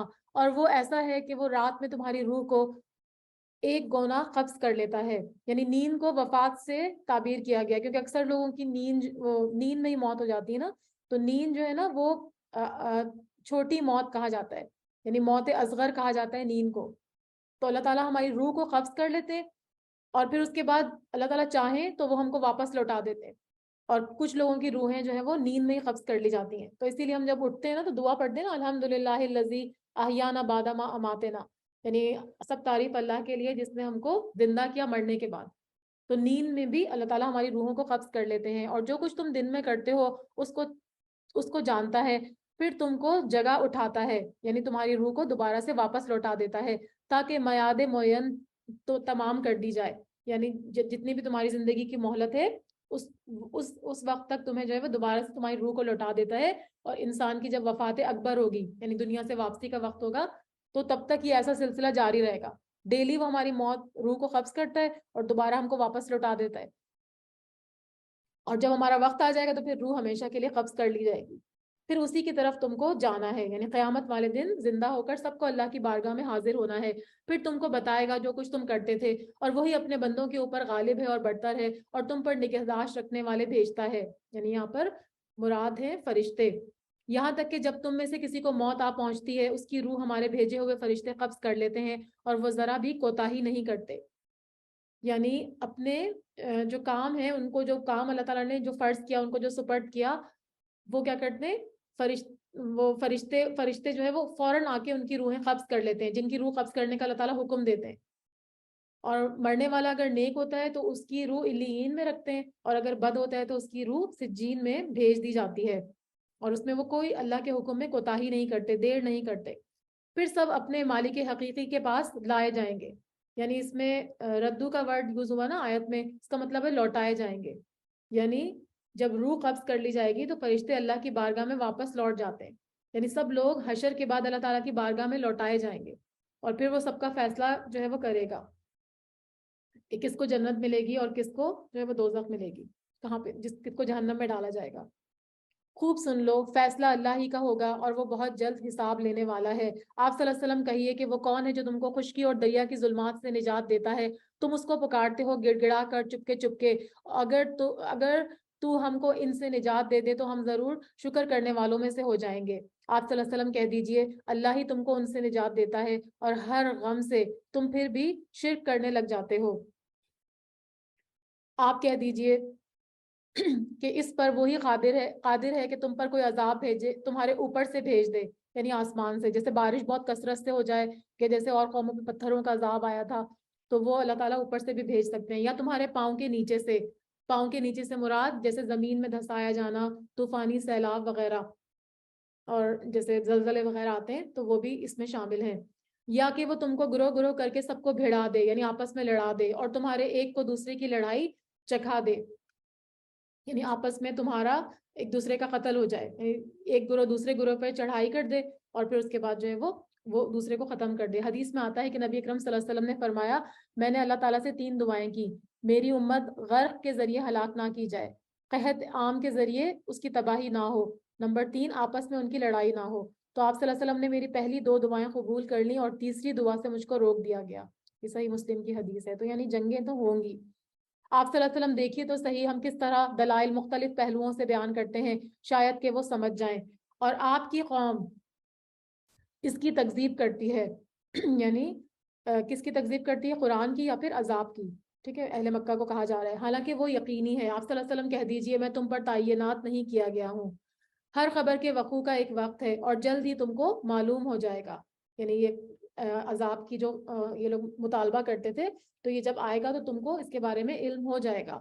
اور جب آپ صلی اللہ علیہ وسلم ان لوگوں کو دیکھیں جو ہماری آیات میں عیب جوئی کر رہے ہیں، یعنی اللہ تعالیٰ کی آیات میں اعتراضات کر رہے ہیں، کوئی عیب نکال رہے ہیں، تو ان لوگوں سے کنارہ کش ہو جائیے. وَإِذَا رَأَيْتَ الَّذِينَ يَخُوضُونَ فِي آيَاتِنَا فَأَعْرِضْ عَنْهُمْ حَتَّى يَخُوضُوا فِي حَدِيثٍ غَيْرِهِ. تو یہاں پہ فرمایا جا رہا ہے کہ جو اگر ہماری آیات میں مذاق کر رہے ہیں یا عیب جوئی کر رہے ہیں یا اعتراض کر رہے ہیں تو ان لوگوں سے الگ ہو جائیں، یہاں تک کہ وہ کسی اور بات میں لگ جائیں. اور اگر آپ کو شیطان بھلا دے تو یاد آنے کے بعد پھر ایسے ظالم لوگوں کے ساتھ نہ بیٹھیں. تو یہاں پر آپ صلی اللہ علیہ وسلم سے خطاب ہے، لیکن مخاطب جو ہے وہ امت مسلمہ کا ہر فرد ہے. تو یہ ایک تاکیدی حکم ہے جس کا اور بھی جگہ پہ اس کا بیان ہوا، کیونکہ جہاں پر بھی اللہ تعالیٰ کی آیات کا مذاق اڑایا جا رہا ہے، احکام کا مذاق اڑایا جا رہا ہے، تو پھر ایسے لوگ جو ہیں ان کے ساتھ بیٹھنے سے سخت منع کیا جا رہا ہے. جیسے بعض لوگ حجاب کا مذاق اڑاتے ہیں، پردے کا مذاق اڑاتے ہیں، اور اللہ تعالیٰ کے داڑھی کا مذاق اڑاتے ہیں، کوئی اور احکامات کا مذاق اڑاتے ہیں. تو اگر وہ لوگ اس طرح کا کام کر رہے ہیں تو آپ اگر ان کو منع نہیں کر سکتے تو ایٹ لیسٹ وہاں سے اٹھ کے چلے جائیں. یا پھر آپ اس میں مگن ہو گئے تو جیسے آپ کو یاد آئے فوراً اٹھیں اور استغفار پڑھیں اور وہاں سے اٹھ جائیں. تو اللہ تعالیٰ ایسے لوگوں کو ظالم کہہ رہے ہیں جو اللہ کی آیات کا مذاق اڑاتے ہیں. اور جو لوگ پرہیزگار ہیں ان کی باس پرس کا کوئی اثر نہ پہنچے گا. یعنی جو لوگ ایسی مجالس سے اجتناب کریں گے تو پھر ان کو وہ گناہ نہیں ملے گا جو مذاق اڑانے والوں کو مل رہا ہے، کیونکہ وہ توبہ استغفار کر لیں گے اور وہاں سے اٹھ جائیں گے.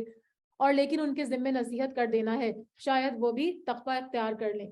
یعنی اگر وہ آپ ان سے اٹھ بھی گئے تب بھی آپ ان کو واعظ اور نصیحت، امر بالمعروف اور نہی عن المنکر کا فریضہ ان کو کرنا چاہیے. اگر وہ اس وقت نہیں کر سکتے تو کسی اور موقع کو دیکھ کر حکمت کے ساتھ جو ہے وہ ان کو تنبیہ کر دیں، ان کو واعظ کر دیں کہ یہ کام اچھا نہیں ہے، اس پہ اللہ تعالیٰ غضبناک ہوتے ہیں. اور ایسے لوگوں سے بالکل کنارہ کش ہو جائیں جنہوں نے اپنے دین کو کھیل تماشا بنا رکھا ہے اور دنیا کی زندگی نے انہیں دھوکے میں ڈال رکھا ہے، اور اس قرآن کے ذریعے سے نصیحت حاصل کرتے رہیں تاکہ کوئی شخص اپنے کردار کے سبب اس طرح پھنس نہ جائے. خلاصہ کیا ہے اس آیت کا؟ کہ انہیں اس قرآن کے ذریعے نصیحت کریں، کہیں ایسا نہ ہو کہ نفس کو جو اس نے کمایا اس کے بدلے ہلاکت کے سپرد کر دیا جائے اور رسوائی اس کا مقدر بن جائے. تو اس سے بہتر ہے کہ آپ پہلے ہی ان کو جو ہے وہ نہیں انل منکر کا جو ہے وہ حکم دے دیں, ان کو اس چیز سے روک دیں کہ کوئی غیر اللہ اس کا مددگار نہ ہو اور نہ سفارشی, اور یہ کیفیت ہو کہ اگر دنیا بھر کا معاوضہ بھی دے ڈالے تب بھی اس سے نہ لیا جائے گا, کیونکہ وہاں پر جو ہے وہ انسان جو ہے وہ دنیا میں بھی اگر کوئی مشکل پڑتی ہے تو کسی دوست کی مدد لیتا ہے یا سفارش لیتا ہے یا مالی معاوضہ دے کر چھوٹ جاتا ہے, لیکن آخرت میں یہ تینوں کام جو ہے وہ بیکار ہو جائیں گے. وہاں پہ کافروں کا نہ کوئی دوست ہوگا جو ان کو اللہ کی گرفت سے بچائے, نہ کوئی سفارشی ہوگا, اور نہ ہی جو ہے وہ کوئی معاوضہ. حتیٰ کہ ایک جگہ آتا ہے کہ زمین کا برابر بھی اگر سونا فدیہ میں کر دیں گے تب بھی ان کو جو ہے وہ اللہ کے عذاب سے وہ بچ نہیں سکیں گے. ایسے ہی ہیں کہ اپنے کردار کے سبب پھنس گئے, ان کے لیے نہایت تیز گرم پانی پینے کے لیے ہوگا اور دردناک سزا ہوگی اپنے کفر کے سبب. آپ صلی اللہ علیہ وسلم کہہ دیجئے کہ ہم اللہ تعالیٰ کے سوا ایسی چیز کو پکاریں گے کہ نہ وہ ہم کو نفع پہنچائے اور نہ ہم کو نقصان پہنچائے, اور کیا ہم الٹے پھر جائیں گے اس کے بعد کہ ہم کو اللہ تعالیٰ نے ہدایت کر دی. جیسے کوئی شخص ہو, اس کو شیطانوں نے کہیں جنگل میں بے راہ کر دیا ہو اور وہ بھٹکتا پھرتا ہو, اس کے کچھ ساتھی بھی ہوں اور وہ اس کو ٹھیک راستے کی طرف بلا رہے ہوں, ہمارے پاس آپ صلی اللہ علیہ وسلم کہہ دیجئے یقینی بات ہے کہ راہ راست وہ خاص اللہ ہی کی راہ ہے, اور ہم کو یہ حکم ہوا ہے کہ ہم اپنے پروردگار عالم کو پورے کے پورے متی ہو جائیں. یعنی ہمیں کیا حکم دیا گیا ہے, وَأُمِرْنَا لِنُسْلِمَ لِرَبِّ الْعَالَمِينَ, کہ ہم اللہ تعالیٰ کی اطاعت میں جو ہے وہ سربہ سجود ہو جائیں, اللہ تعالیٰ کی حالت میں اللہ تعالیٰ کے سامنے اپنا ماتھا ٹیک دیں. اور اس آیت میں ان لوگوں کی مثال بیان کی گئی ہے جو ایمان کے بعد کفر کرتے ہیں اور توحید کے بعد شرک کی طرف لوٹ جاتے ہیں. ان کی مثال اللہ تعالیٰ فرما رہے ہیں کہ ایسے ہے جیسے ایک شخص اپنے ساتھیوں سے بچھڑ جائے اور وہ سیدھے راستے پہ جا رہے تھے, اور بچھڑ جانے والا جنگل میں حیران پریشان بھٹکتا پھرتا ہو. اس کے ساتھی اس کو بلا رہے ہوتے ہیں لیکن حیرانی میں اس کو کچھ سمجھ میں ہی نہیں آ رہا, یا پھر وہ شیطانوں کے نرغے میں پھنس جاتا ہے کہ صحیح راستے پہ جانا اس کے لیے ممکن ہی نہیں ہوتا. تو ایسے لوگوں کی جو ہے وہ یہاں مثال دی جا رہی ہے. وَأَنْ أَقِيمُوا الصَّلَاةَ وَاتَّقُوهُ وَهُوَ الَّذِي إِلَيْهِ تُحْشَرُونَ, اور یہ کہ نماز کی پابندی کرو اور اس سے ڈرو. یعنی ہم کو حکم کیا دیا جا رہا ہے کہ رب العالمین کے متی ہو جائیں اور نماز قائم کریں اور اللہ ہی کا تقوی اختیار کریں, اور وہی ہے جس کے پاس تم سب جمع کیے جاؤ گے, اور وہی ہے جس نے آسمانوں اور زمین کو برحق پیدا کیا ہے. حق کے ساتھ پیدا کرنے کا مطلب ہوتا ہے بامقصد, یعنی بے فائدہ نہیں بنایا ان لوگوں مطلب زمین آسمان کو بے فائدہ کھیل کود کے طور پہ نہیں بنایا, بلکہ خاص مقصد کے لیے جو ہے وہ کائنات کی تخلیق کی.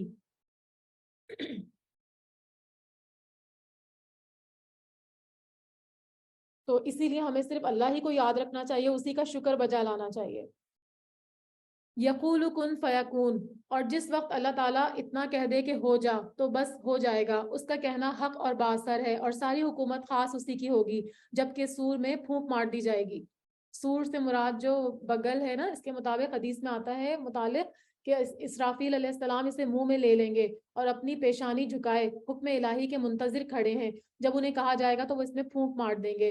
ابو داؤد اور ترمذی کی حدیث میں آتا ہے کہ سور ایک نرسنگا ہے, یعنی جیسے وہ جانوروں کے سینگ ہوتے ہیں نا اس ٹائپ کا, آگے سے جیسے مڑا ہوا سا ہے, اس میں پھونکا جائے گا. بعض علماء کے نزدیک 3 نفقے ہوں گے, نفقۃ الساق جس سے تمام لوگ بے ہوش ہو جائیں گے, نفقۃ الفنا جس سے تمام لوگ فنا ہو جائیں گے, اور نفقۃ الانشاء جس سے تمام انسان دوبارہ ہو جائیں گے. اور بعض علماء آخری 2 نفقوں کے قائل ہیں. نفقہ کا مطلب ہوتا ہے پھونک مارنا, تو یہاں وہی بتایا جا رہا ہے. وہ جاننے والا ہے پوشیدہ چیزوں کا اور ظاہر چیزوں کا, اور وہی بڑی حکمت والا اور پوری خبر رکھنے والا ہے. اور وہ وقت بھی یاد کرنے کے قابل ہے جب ابراہیم علیہ السلام نے اپنے باپ آزر سے فرمایا, کیا تم بتوں کو معبود قرار دیتے ہو؟ بے شک میں تم کو اور تیری ساری قوم کو سری گمراہی میں دیکھتا ہوں. مورخین جو ہے وہ حضرت ابراہیم علیہ السلام کے باپ کے 2 نام ذکر کرتے ہیں, آزر اور طارق, لیکن آزر یہاں پہ بیان کیا گیا, ممکن ہے کہ دوسرا ان کا لقب ہو. تو یہاں پر جو ہے وہ کہا جا رہا ہے کہ انہوں نے کیا کیا, اپنے باپ کو کہا ابراہیم علیہ السلام نے, کہ کیونکہ وہ بتوں کو تراشتے تھے, وہ بت تراش تھے, تو ان کو کہا جا رہا ہے کہ بے شک میں آپ کو اور آپ کی قوم کو سری گمراہی میں دیکھتا ہوں, کیونکہ آپ توحید کو چھوڑ کے بتوں کو جو ہے وہ پوج رہے ہیں. اور ہم نے ایسے ہی طور پر ابراہیم علیہ السلام کو آسمانوں اور زمین کی مخلوقات دکھائیں تاکہ کامل یقین کرنے والوں میں سے ہو جائیں. تو ان کو جو ہے وہ اللہ تعالیٰ نے ان کو مشاہدہ کروایا, یعنی اللہ تعالیٰ نے ان کو یہ راہ دکھائی, اس کی معرفت کی توفیق دی. تو اس سے پھر ان کو جو ہے وہ ہم ابھی آگے بھی پڑھیں گے کہ وہ مختلف انہوں نے مختلف جو ہے وہ آسمان اس میں سورج میں غور کیا، چاند میں غور کیا، اور پھر کہا کہ یہ میرے رب نہیں ہو سکتے. اچھا ہاں یہ اگلی آیت اسی کی ہے، یہ میں آپ کو بتانے لگی تھی.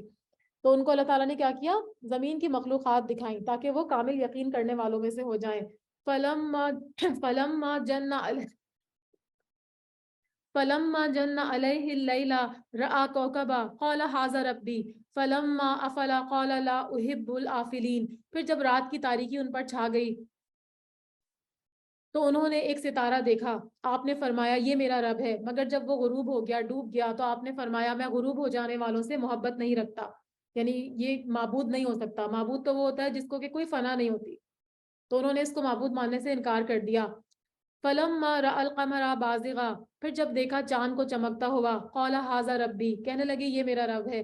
فلما افلا، پھر جب وہ غروب ہو گیا، قال لئن لم يهدني ربی لأکونن من القوم الضالین. تو کہنے لگے جب وہ غروب ہو گیا کہ اگر مجھ کو میرے رب نے ہدایت نہ کی ہوتی تو میں گمراہ لوگوں میں سے ہو جاتا. فلما رأى الشمس، پھر جب انہوں نے آفتاب یا سورج کو دیکھا بازغا چمکتا ہوا تو فرمانے لگے یہ میرا رب ہے، تو سب سے بڑا ہے. پھر جب وہ بھی غروب ہو گیا تو آپ نے فرمایا، ابراہیم علیہ السلام کا ذکر ہو رہا ہے علیہ السلام، کہ بے شک میں تمہارے شرک سے بیزار ہوں. یعنی تمام ان چیزوں سے جن کو تم اللہ کا شریک بناتے ہو، جن کی تم عبادت کرتے ہو، میں بیزار ہوں. ان میں تبدیلی آتی رہتی ہے، کبھی طلوع ہوتے ہیں کبھی غروب ہوتے ہیں، جو اس بات کی دلیل ہے کہ یہ مخلوق ہیں اور ان کا کوئی خالق جو ہے وہ کوئی اور ہے.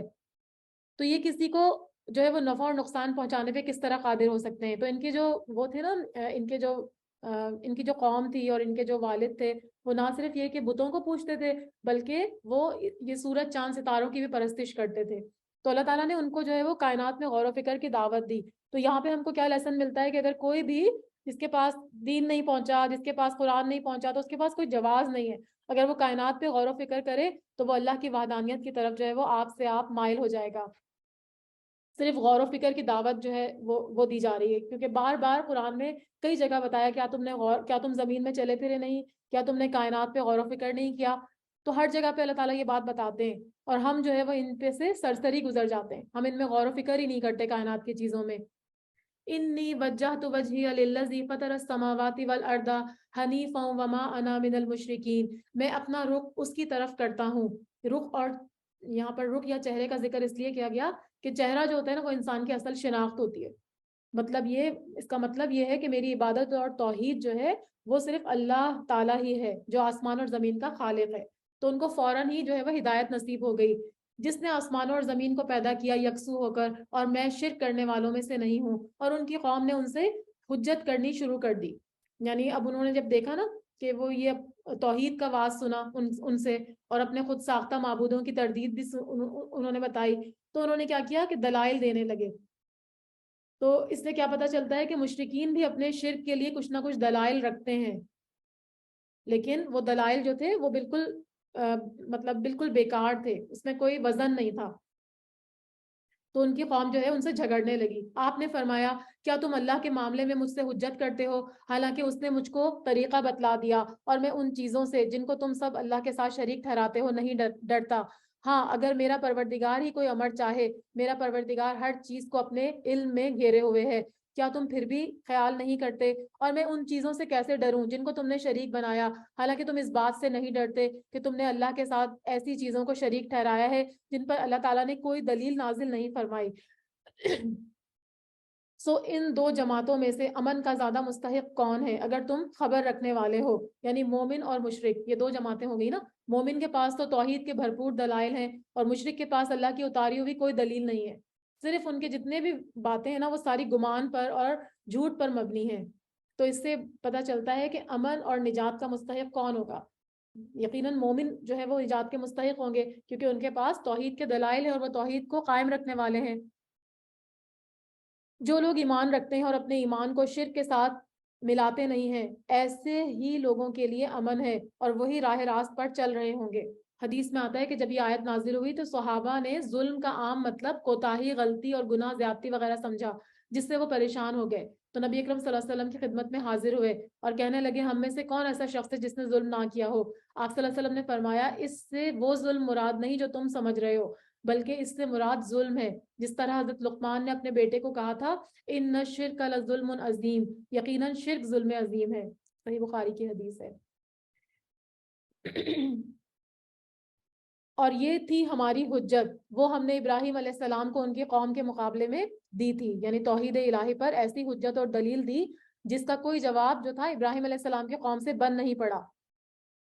ہم جس کو چاہتے ہیں مرتبوں میں بڑھاتے ہیں، بے شک آپ کا رب بڑی حکمت والا ہے اور بڑے علم والا ہے۔ وَوَهَبْنَا لَهُ إِسْحَاقَ وَيَعْقُوبَ، اور ہم نے اس کو اسحاق علیہ السلام اور یعقوب علیہ السلام عطا فرمائے، یعنی بڑھاپے میں جب وہ اولاد سے نا امید تھے تو ان کو بیٹے کے ساتھ پوتے کی بھی بشارت دی۔ اور آپ کو معلوم ہے کہ وہ بالکل اکیلے تنہا وہاں سے اپنی قوم کو چھوڑ کے نکل گئے تھے، لیکن اس کے باوجود اللہ تعالیٰ نے ان کی نسل سے کتنے ہی پیغمبر پیدا کیے جو دین اسلام پر تھے۔ حضرت لوط علیہ السلام ان کے کزن تھے، چچا کے بیٹے تھے، تو وہ ان کے ساتھ گئے تھے صرف، اور باقی سارے کے سارے وہیں پہ تھے، لیکن پھر بھی اللہ تعالیٰ نے ان کی نسل سے اتنے سارے پیغمبروں کو اٹھایا۔ ہر ایک کو ہم نے ہدایت کی، اور پہلے زمانے میں ہم نے نوح علیہ السلام کو ہدایت کی اور ان کی اولاد میں سے، یعنی ذریت جو ہے وہ نوح علیہ السلام کی اولاد کو قرار دیا گیا، کیونکہ وہی سب سے قریب تھے نا۔ سب سے پہلے نوح علیہ السلام کی اولاد میں سے داؤد علیہ السلام، سلیمان علیہ السلام کو ایمان دیا، تو پھر اس کے بعد جو ہے وہ اور بھی پیغمبر ان کی نسل سے آئے۔ اور داؤد کو اور سلیمان علیہ السلام کو اور ایوب علیہ السلام اور یوسف علیہ السلام کو اور موسیٰ علیہ السلام اور ہارون علیہ السلام کو، اور اسی طرح ہم نیک کام کرنے والوں کو جزا دیا کرتے ہیں۔ اور وزکریا و یحییٰ و عیسیٰ و الیاس کل من الصالحین، اور زکریا علیہ السلام اور یحییٰ علیہ السلام اور عیسیٰ علیہ السلام اور الیاس علیہ السلام کو سب نیک لوگوں میں سے تھے، یعنی عیسیٰ علیہ السلام کا ذکر حضرت نوح علیہ السلام، حضرت ابراہیم علیہ السلام کی اولاد میں سے کیا گیا۔ تو لڑکی کی اولاد بھی تو ذریت ہی ہوتی ہے نا، تو اسی وجہ سے جو ہے وہ ان کو بھی ذکر کیا، یعنی سب ایک ہی دوسرے کے، اور سب سے بڑھ کے وہ پیغام اللہ کا سیم لے کر آئے تھے۔ اور نیز اسماعیل علیہ السلام کو اور یسع کو اور یونس علیہ السلام کو اور لوط علیہ السلام کو، اور ہر ایک کو تمام جہانوں پر ہم نے فضیلت بخشی، یعنی ان کو خلافت دے کے اللہ تعالیٰ نے سب سے بلند مرتبہ دیا۔ اور نیز ان کے کچھ باپ دادوں کو اور کچھ اولاد کو اور کچھ بھائیوں کو، اور ہم نے ان کو مقبول بنایا اور ہم نے ان کو راہ راست کی ہدایت کی۔ اللہ کی ہدایت ہی ہے جس کے ذریعے اپنے بندوں میں سے جس کو چاہے اس کی ہدایت کرتا ہے، اور اگر فرضاً یہ حضرات بھی شرک کرتے تو جو کچھ یہ عمل کرتے ہیں وہ سب اکارت چلے جاتے، یعنی جن انبیاء کا یہاں پر ذکر کیا جا رہا ہے نا، تو فرمایا جا رہا ہے کہ وہ بھی اگر شرک کر لیتے، اللہ کے ساتھ کسی اور کو شریک کر لیتے، تو پھر ان کے بھی سارے نیک عمل ضائع ہو جاتے۔ ایک اور سورہ زمر میں بھی آتا ہے، اس کا ترجمہ ہے کہ اے پیغمبر صلی اللہ علیہ وآلہ وسلم، اگر آپ نے شرک کیا تو آپ کے سارے اعمال برباد ہو جائیں گے۔ تو مطلب یہاں پر پیغمبر کوئی شرک نہیں کر رہے تھے، لیکن مقصد کیا تھا کہ امتوں کو شرک کی خطرناک اور ہلاکت خیزی سے آگاہ کرنے کے لیے بتایا جا رہا ہے کہ اتنے بڑے مرتبے پہ ہو کے بھی اگر وہ شرک کرتے تو اللہ تعالیٰ ان کو جو ہے وہ بخشتے نہیں۔ یہ لوگ ایسے تھے کہ ہم نے ان کو کتاب اور حکمت اور نبوت عطا کی، تو اگر یہ لوگ نبوت کا انکار کریں تو ہم نے ان کے لیے بہت سے لوگ مقرر کر دیے ہیں جو اس کے منکر نہیں ہیں، یعنی محمد صلی اللہ علیہ وسلم کے مخالفین، مشرکین اور کفار ہے نا، ان کے بارے میں بات کی جا رہی ہے۔ یعنی اگر یہ کافر اگر انکار بھی کر دیں گے نا تو اللہ تعالیٰ نے ایسے لوگ رکھے ہوئے جو اس کے منکر نہیں ہیں۔ وہ کون ہے؟ مہاجرین، انصار اور قیامت تک آنے والے مومن لوگ۔ اولئک الذین ھدی اللہ فبھداہ مقتدی، اور یہی لوگ ایسے ہیں جن کو اللہ تعالیٰ نے ہدایت کی، سو آپ صلی اللہ علیہ وسلم بھی انہی کی طریق پر چلتے رہیے۔ یعنی جن انبیاء کا ذکر کیا گیا ان کا جو ہے وہ سب توحید پر تھے، حالانکہ ان کے احکام شریعت ڈیفرنٹ تھے، لیکن تھے تو وہ توحید پر ہی نا۔ تو پھر نبی اکرم صلی اللہ علیہ وسلم کو بھی حکم دیا جا رہا ہے کہ آپ انہی کی راہ راست اختیار کیجئے۔ آپ صلی اللہ علیہ وسلم کہہ دیجئے کہ میں تم سے اس پر کوئی معاوضہ نہیں لینا چاہتا، دعوت و تبلیغ کا کوئی معاوضہ نہیں ہوتا، اس کا اجر جو ہے وہ اللہ تعالیٰ عطا کرتے ہیں آخرت میں۔ یہ تو صرف تمام جہان والوں کے لیے ایک نصیحت ہے، یعنی یہ قرآن اس لیے ہے کہ کفر و شرک کے اندھیروں سے لوگوں کو نکال کر ہدایت کی روشنی عطا کرے، اور گمراہی کی پگڈنڈیوں یا راستوں سے نکال کر ایمان کی صراط مستقیم پر گامزن کرے۔ تو جو اس سے نصیحت لینا چاہے گا وہی جو ہے وہ صراط مستقیم پہ گامزن ہو سکتا ہے۔ یہ تو تمام جہان والوں کے لیے ایک نصیحت ہے۔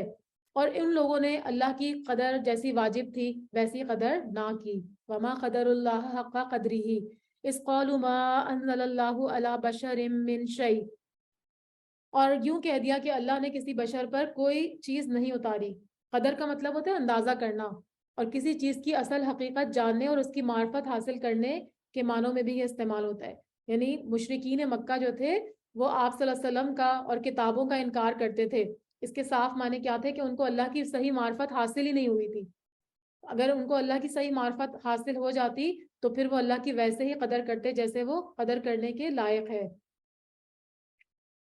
آپ صلی اللہ علیہ وسلم یہ کہہ دیجئے کہ وہ کتاب کس نے نازل کی جس کو موسیٰ علیہ السلام لائے تھے، یعنی تورات، جس کی کیفیت یہ ہے کہ وہ نور ہے اور لوگوں کے لیے وہ ہدایت ہے، جس کو تم نے ان متفرق اوراق میں رکھ چھوڑا ہے.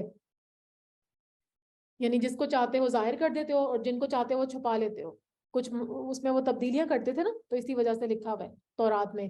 اور جن کو ظاہر کرتے ہو اور بہت سی باتوں کو چھپاتے ہو، اور تم کو بہت سی ایسی باتیں بتائی گئی ہیں جن کو تم جانتے نہیں تھے اور نہ تمہارے بڑے. آپ صلی اللہ علیہ وسلم کہہ دیجئے اللہ تعالیٰ نے نازل فرمایا ہے، پھر ان کو ان کے خرافات میں کھیلنے دیجئے. اگر وہ نہیں مانتے کہ یہ قرآن اللہ کی طرف سے نازل ہوا ہے تو پھر آپ جو ہے وہ ان کو اسی گمراہی میں پڑے رہنے دیجئے.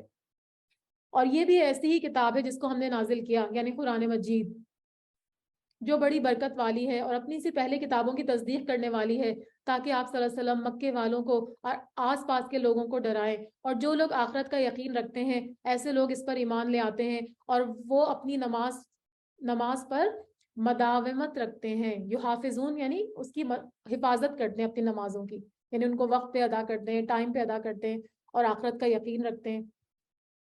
تو جو لوگ ماننے والے ہوتے ہیں پھر وہ مان لیتے. تو قرآن کریم جو ہے وہ پہلی کتابوں کی تصدیق کرنے والی آئی کتاب ہے، وہ کوئی الگ کتاب نہیں ہے. جب پہلی کتابیں اللہ تعالیٰ کی طرف سے نازل ہوئی تو یہ کتاب بھی اللہ ہی کی طرف سے نازل کی گئی. اور اس شخص سے زیادہ ظالم کون ہوگا جو اللہ تعالیٰ پر جھوٹ تہمت لگائے یا یوں کہے کہ مجھ پر وحی آتی ہے حالانکہ اس کے پاس کسی بات کی بھی وحی نہیں آتی. اور جو شخص یوں کہے کہ جیسا کلام اللہ نے نازل کیا اسی طرح کا میں بھی لاتا ہوں. اور اگر آپ اس وقت دیکھیں کہ جب یہ ظالم لوگ موت کی سختیوں میں ہوں گے اور فرشتے اپنے ہاتھ بڑھا رہے ہوں گے، ہاں اپنی جانیں نکالو، آج تم کو ذلت کی سزا دی جائے گی. ظالم سے مراد ہر وہ ظالم ہے جس نے کتاب الہی کا انکار کیا. تو ان کو کیا ہوگا؟ ان کے اوپر موت کی سختیاں ہوں گی. غمرات کا مطلب ہوتا ہے موت کی سختیاں. تو فرشتے ان کی طرف ہاتھ بڑھا رہے ہوں گے جان نکالنے کے لیے. اور الیوم سے مطلب یہاں پر قبض روح کا دن ہے، اور یہی عذاب کے آغاز کا وقت ہے، کیونکہ قبر میں پھر ان کو اسی وقت عذاب شروع ہو جاتا ہے. تو وہ ان کو کہیں گے کہ اب تم کہاں بھاگ کے جا سکتے ہو. تو تمہیں جو ہے وہ فرشتے ان کی جانیں نکالنے کے لیے، اور کہا جاتا ہے کہ ایک جو مومن ہوگا اس کی روح اس طرح آسانی سے نکل جائے گی جیسے کہ ایک آپ پرفیوم کا ڈھکن کھولتے ہیں اور آسانی سے پرفیوم جو ہے وہ پورے کمرے میں پھیل جاتا ہے. لیکن ان کی روحیں جو ہے نا وہ نکلنا نہیں چاہیں گی کیونکہ ان کے اعمال ایسے نہیں ہوں گے نا، تو یہ اندر اندر جسم کے اندر بھاگ رہی ہوگی. تو فرشتے کھینچ کے نکالیں گے جیسے گیلی ان کو کانٹوں کے اوپر کھینچا جاتا ہے. آج تم کو ذلت کی سزا دی جائے گی اس سبب سے کہ تم اللہ تعالیٰ کے ذمے جھوٹی باتیں لگاتے تھے اور تم اللہ تعالیٰ کی آیات سے تکبر کرتے تھے. یعنی اللہ تعالیٰ کے ذمے جھوٹی باتیں لگانے کا مطلب کیا ہے کہ جو باتیں اللہ نے نہیں کہی ان کو اللہ سے منسوب کرنا اور شرک کرنا، یہ سب کچھ جو ہے وہ اللہ کی طرف جھوٹ باندھنا ہے. وَلَقَدْ جِئْتُمُونَا فُرَادَىٰ كَمَا خَلَقْنَاكُمْ أَوَّلَ مَرَّةٍ، اور تم ہمارے پاس تنہا تنہا آ گئے. فرادا مطلب ہے فرد، جیسے مطلب ایک علیحدہ علیحدہ ایک ایک کر کے. یعنی نہ تمہارے ساتھ مال ہوگا، نہ اولاد ہوگی، نہ معبود ہوں گے جن کو تم نے اللہ کا شریک اور مددگار سمجھا تھا، اور کوئی بھی چیز تمہیں فائدہ پہنچانے پر قادر نہیں ہوگی. تو فرمایا کہ تم اکیلے اکیلے میرے پاس آ گئے، کیونکہ بچہ جب پیدا ہوتا ہے وہ بھی اکیلا ہی دنیا میں آتا ہے نا، تو انسان بھی اکیلے ہی دنیا سے جائے گا. جس طرح ہم نے اول بار تم کو پیدا کیا تھا اور جو کچھ ہم نے تم کو دیا تھا اس کو تم اپنے پیچھے ہی چھوڑ آئے ہو، اور ہم تو تمہارے ہمراہ تمہارے ان شفاعت کرنے والوں کو بھی نہیں دیکھتے جن کی نسبت تم دعویٰ کرتے تھے کہ وہ تمہارے معاملے میں شریک ہیں. واقعی تمہارے آپس میں قطع تعلق ہو گیا ہے اور وہ تمہارا دعویٰ سب تم سے گیا گزرا ہو گیا. بے شک اللہ تعالیٰ دانا کو ان اللہ فالق الحب والنوا یخرج الحی من المیت ویخرج المیت من الحی ذالکم اللہ فانا تؤفکون. بے شک اللہ تعالیٰ دانے کو اور گٹلیوں کو پھاڑنے والا ہے. یعنی اللہ تعالیٰ کی بے مثال قدرت اور کاریگری کا بیان یہاں سے شروع ہو رہا ہے کہ اللہ تعالیٰ دانے کو اور گٹلی کو، جسے زمین میں کاشتکار جو ہے وہ بوتے ہیں نا، دباتے ہیں، تو ان کو پھاڑ کر ان سے انواع اقسام کے درخت پیدا کرتا ہے. زمین بھی ایک ہی ہوتی ہے، پانی بھی ایک ہی ہوتا ہے اور کلر لیس ہوتا ہے، اور اس سے جو کھیتیاں نکلتی ہیں وہ کتنے سارے کلر کی ہوتی ہیں. پھلوں کے کتنے کلر ہوتے ہیں اور جو سبزیاں ہوتی ہیں ان کے کتنے رنگ ہوتے ہیں، حالانکہ زمین بھی ایک ہی ہے اور پانی بھی بالکل کلر لیس ہے. تو یہ اللہ تعالیٰ کی بہت بڑی قدرت کی نشانیاں ہیں کہ ان گٹھلیوں اور دانوں سے اللہ تعالیٰ جو ہے وہ مختلف قسم کے غلے اور پھل پیدا فرماتا ہے. تو کیا اللہ کے سوا کوئی اور بھی ہے جو یہ کام کرتا ہے؟ وہ جاندار کو بے جان سے نکال کر لاتا ہے، یعنی حیوانات سے انڈے نکالتا ہے جو مردہ کے حکم میں ہیں. اور حی اور میت کی تعبیر مومن اور کافر سے بھی کی گئی ہے، یعنی مومن کے گھر میں کافر اور کافر کے گھر میں مومن بھی پیدا ہو جاتا ہے.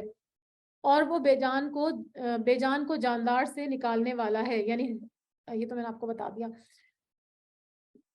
اچھا، جاندار کو بے جان سے نکال کر لاتا ہے، پہلے یہ ہے بات.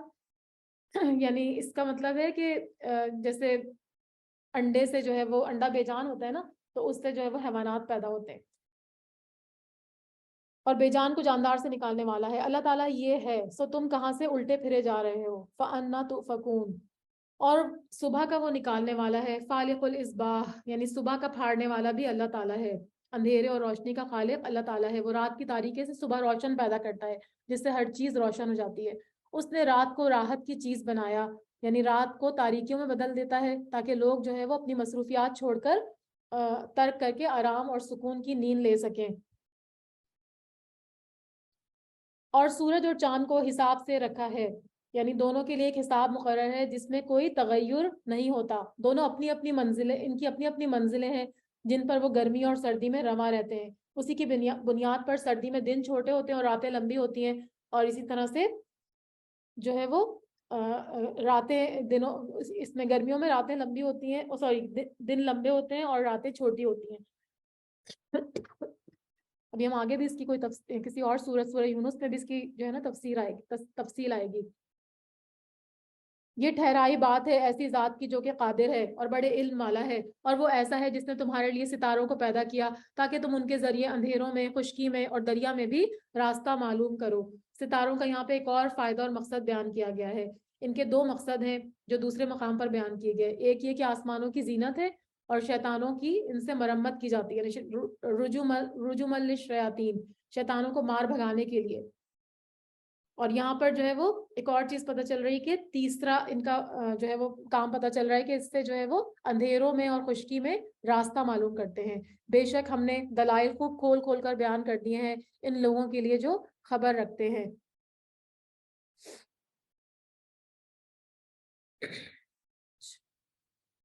اور وہ ایسا ہے جس نے تم کو ایک شخص سے پیدا کیا، پھر ایک جگہ زیادہ رہنے کی ہے اور ایک جگہ کم رہنے کی ہے.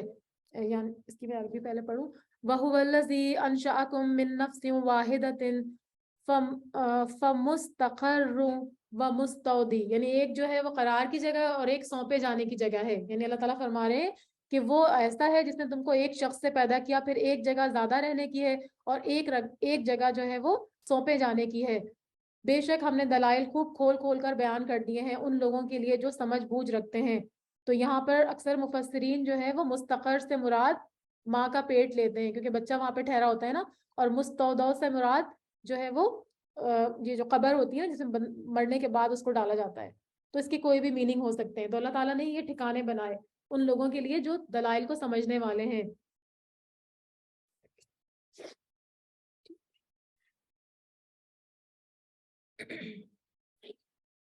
اور وہ ایسا ہے جس نے آسمان سے پانی برسایا، یعنی ان تمام آیات میں اللہ تعالیٰ کی قدرتوں کی نشاندہی کی جا رہی ہے.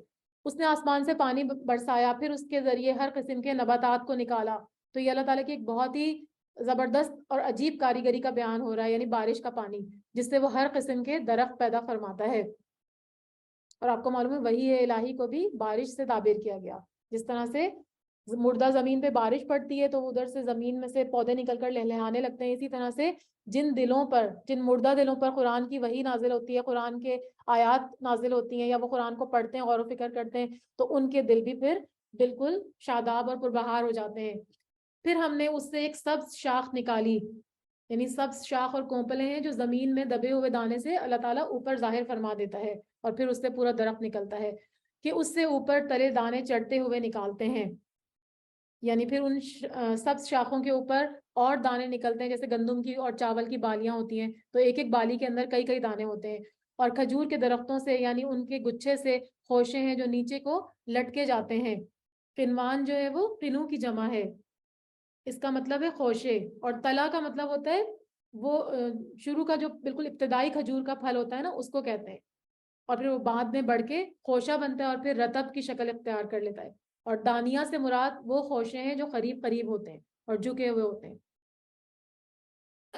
تو یہاں پر اللہ تعالیٰ کی جو ہے وہ قدرت کی نشاندہی کی جا رہی ہے کہ کھجور کے درختوں سے اس کے گچھے میں سے خوشے ہیں جو نیچے کو لٹکے جاتے ہیں، اور انگوروں کے باغ اور زیتون کے باغ، یعنی یہ سب جو ہے وہ اللہ تعالیٰ ہی نے اگائے بارش کے ذریعے. اور انار کے بعض ایک دوسرے سے ملتے جلتے ہیں اور کچھ ایک دوسرے سے ملتے جلتے نہیں ہیں، یعنی ان کے اوصاف جو ہیں وہ باہم ملتے جلتے بھی ہیں اور بعض بالکل بھی ایک دوسرے سے نہیں ملتے، یعنی ایک دوسرے سے مزے اور ذائقے میں باہم مختلف ہوتے ہیں. اور ہر ایک کے پھل کو دیکھو جب وہ پھلتا ہے اور اس کے پکنے کو دیکھو، ان میں دلائل ہیں. یعنی تمام مذکورہ چیزیں جن کا ذکر کیا گیا خالق کائنات کے کمال قدرت اور اس کی حکمت اور رحمت کے دلائل ہیں. اگر ہم اس میں غور و فکر کریں تو ہم اللہ تعالیٰ کو اپنا رب مان لیں گے اور توحید کے قائل ہو جائیں گے کہ ان سب کو پیدا کرنے والا صرف ایک ہی اللہ ہے اور یہ کام کوئی انسان نہیں کر سکتا. ان لوگوں کے لیے جو ایمان رکھتے ہیں، اور لوگوں نے شیطان کو اللہ تعالیٰ کا شریک قرار دے رکھا ہے، حالانکہ ان لوگوں کو اللہ ہی نے پیدا کیا ہے، اور ان لوگوں نے اللہ کے حق میں بیٹے اور بیٹیاں بلا سند تلاش کر رکھی ہیں. بلا سند یعنی بغیر کسی دلیل کے، اور وہ پاک اور برتر ہے ان باتوں سے جو یہ کرتے ہیں. وہ آسمانوں اور زمین کا موجد ہے. اللہ تعالیٰ کی اولاد کہاں سے ہو سکتی ہے، حالانکہ اس کی تو کوئی بیوی ہی نہیں ہے، اور اللہ تعالیٰ نے ہر چیز کو پیدا کیا ہے. یعنی اللہ تعالیٰ ہر چیز کو پیدا کرنے میں واحد ہے نا، تو پھر ہمیں اس کی ہی عبادت کرنی چاہیے. تو اس کو تو کسی چیز کی ضرورت ہی نہیں ہے، ہر چیز اللہ کے قبضے میں ہے اور وہ اس کا وارث ہے، تو پھر اس کو اولاد کی کیوں ضرورت ہوگی؟ اور وہ ہر چیز کو خوب جاننے والا ہے. یہ ہے اللہ تعالیٰ یہ ہے اللہ تعالیٰ تمہارا رب، اس کے سوا کوئی عبادت کے لائق نہیں. ہر چیز کا پیدا کرنے والا وہی ہے، تو تم اس کی عبادت کرو، اور وہ ہر چیز کا کارساز ہے. اس کو تو کسی کی نگاہ محیط نہیں ہو سکتی. لا تدرکہ الابصار، یعنی کیا مطلب ہے؟ اس کو کسی کی نگاہ جو ہے وہ نہیں پہنچ سکتی کا مطلب ہے یعنی انسان کی آنکھیں اللہ کی حقیقت کی تہ تک نہیں پہنچ سکتی. یا پھر یہ بات کہ اللہ تعالیٰ اگر اس کا تعلق دنیا سے ہے تو دنیا کی آنکھ اللہ تعالیٰ کو نہیں دیکھ سکتی. اور اس میں کچھ روایات بھی آتی ہیں کہ قیامت والے دن اہل ایمان اللہ تعالیٰ کو دیکھیں گے اور جنت میں بھی اس کے دیدار سے مشرف ہوں گے. تو یہ اللہ تعالیٰ کا دیدار اپنے مومن بندوں کے لیے ہوگا، ورنہ دنیا میں تو کوئی اس کو نہیں دیکھ سکتا، اور وہ سب نگاہوں کو محیط ہو جاتا ہے، یعنی وہ ہر کسی کو دیکھ سکتا ہے. وہ بڑا باریک بین اور باخبر ہے. اب بلا شبہ تمہارے پاس تمہارے رب کی جانب سے حق بینی کے ذرائع پہنچ چکے ہیں. تو جو شخص دیکھ لے گا وہ اپنا فائدہ کرے گا، اور جو شخص اندھا رہے گا وہ اپنا نقصان کرے گا، اور میں تمہارا نگران نہیں ہوں. یعنی بصائر سے مراد یہاں پہ دل کی روشنی ہے، یعنی تمام دلائل اور جو بھی براہین جو قرآن میں جگہ جگہ بیان کر دیے گئے، اگر ان کو دیکھ کے ہدایت کا راستہ اپنا لے گا تو اس میں اسی کا فائدہ ہے، اور اگر نہیں اپنائے گا تو پھر اس کا نقصان ہے. اور میں تمہارا نگران نہیں ہوں کا مطلب یہ ہے کہ میں صرف مبلغ اور دائی ہوں، بشیر اور نذیر ہوں. راہ دکھانا میرا کام ہے، اور راہ پر چلا دینا، ہدایت دینا اللہ کا کام ہے. اور ہم اس طور پر دلائل کو مختلف پہلوؤں سے بیان کرتے ہیں تاکہ یہ یوں کہیں کہ آپ نے کسی سے پڑھ لیا ہے، کیونکہ آپ صلی اللہ علیہ وسلم کو وہ یہ کہتے تھے نا کہ آپ کہیں اور سے پڑھ کر اور سیکھ کر آئیں. تو اللہ تعالیٰ فرما رہے ہیں کہ یہ لوگ ایسا دعویٰ بالکل جھوٹ کر رہے ہیں. اور تاکہ ہم اس کو دانش مندوں کے لیے خوب ظاہر کر دیں، آپ صلی اللہ علیہ وسلم خود اس طریق پر چلتے رہیے جس کی وحی آپ کے رب اللہ تعالیٰ کی طرف سے آپ کے پاس آئی ہے. اللہ تعالیٰ کے سوا کوئی لائق عبادت نہیں ہے، اور مشرکین کی طرف خیال نہ کیجیے. اور اگر اللہ تعالیٰ کو منظور نہ ہوتا تو یہ شرک نہیں کرتے. یعنی پہلے بھی بتایا نا کہ اللہ کی مشیت اور چیز اور رضا اور چیز ہے. یہ اللہ کی مشیت میں تھا، لیکن اللہ کی رضا تو یہی ہے کہ اللہ کے ساتھ کسی کو شریک نہ ٹھہرایا جائے. اور مشرکین کی طرف خیال نہ، اور ہم نے آپ کو ان کا نگران نہیں بنایا اور نہ آپ ان پر مختار ہیں. یہ مضمون بہت جگہ گزرا ہے، پیچھے بھی گزرا تھا نا کہ آپ کے پاس کوئی اختیارات نہیں ہے. آپ اگر چاہیں بھی تو کسی کو مسلمان نہیں بنا سکتے، کیونکہ آپ اپنے محسن چچا ابو طالب کو جو ہے وہ مسلمان کرنا چاہتے تھے، لیکن انہوں نے ایسا نہیں کیا تھا، آخر میں ایمان نہیں لائے تھے. تو ہدایت دینا اور ایمان دینا جو ہے وہ اللہ کا کام ہے. وَلَا تَسَبُّ الَّذِينَ يَدْعُونَ مِن دُونِ اللَّهِ فَيُسِبُّ اللَّهَ، اور گالی مت دو ان کو جن کی یہ لوگ اللہ تعالیٰ کو چھوڑ کر عبادت کرتے ہیں، کیونکہ پھر وہ برا جہل، یہ جو براہ جہل یعنی جہل کے راستے سے یا جہالت کے راستے سے حد سے گزر کر اللہ تعالیٰ کی شان میں گستاخی کریں گے. تو یعنی یہاں پر ایک جو ہے وہ مباح کام بتایا جا رہا ہے کہ یہ پسندیدہ نہیں ہے۔ اسی طرح حدیث میں آتا ہے کہ آپ صلی اللہ علیہ وسلم نے فرمایا کہ کسی کے ماں باپ کو گالی مت دو، کیونکہ تم پھر اپنے والدین کے لیے گالی کا سبب بن جاؤ گے، کیونکہ ظاہر ہے وہ غصے میں آ کے پھر آپ کے والدین کو گالی دیں گے۔ تو اسی طرح ان کے معبودوں کو گالی دو گے تو وہ پھر اللہ تعالیٰ کو گالی دیں گے، تو اس سے روکا جا رہا ہے۔ ہم نے اسی طرح ہر طریقے والوں کو ان کا عمل مرغوب بنا کے رکھا ہے، پھر اپنے رب کے پاس ہی ان کو جانا ہے تو وہ ان کو بتلا دے گا جو کچھ وہ کرتے رہے تھے۔ اور ان لوگوں نے قسموں میں بڑا زور لگا کر اللہ تعالیٰ کی قسم کھا لی کہ اگر ان کے پاس کوئی نشانی آ جائے، یعنی اللہ کی قسم کھائی، بڑی تاکید کا یہاں پہ اظہار ہے کہ تاکید سے، کہ کوئی نشانی آ جائے، یعنی کوئی ایسا معجزہ آ جائے جو ان کی خواہش کے مطابق ہو، تو وہ ضرور اس پر ایمان لے آئیں گے۔ آپ صلی اللہ علیہ وسلم کہہ دیجئے کہ نشانیاں سب اللہ ہی کے قبضے میں ہیں، یعنی نشانیاں جو ہے وہ پیغمبر کے اختیار سے نہیں آ سکتی، بلکہ اللہ تعالیٰ چاہے تو نشانیاں دکھا سکتا ہے۔ اور تم کو اس کی کتاب کیا خبر کہ وہ نشانیاں جس وقت آ جائیں گی یہ لوگ تب بھی ایمان نہیں لائیں گے۔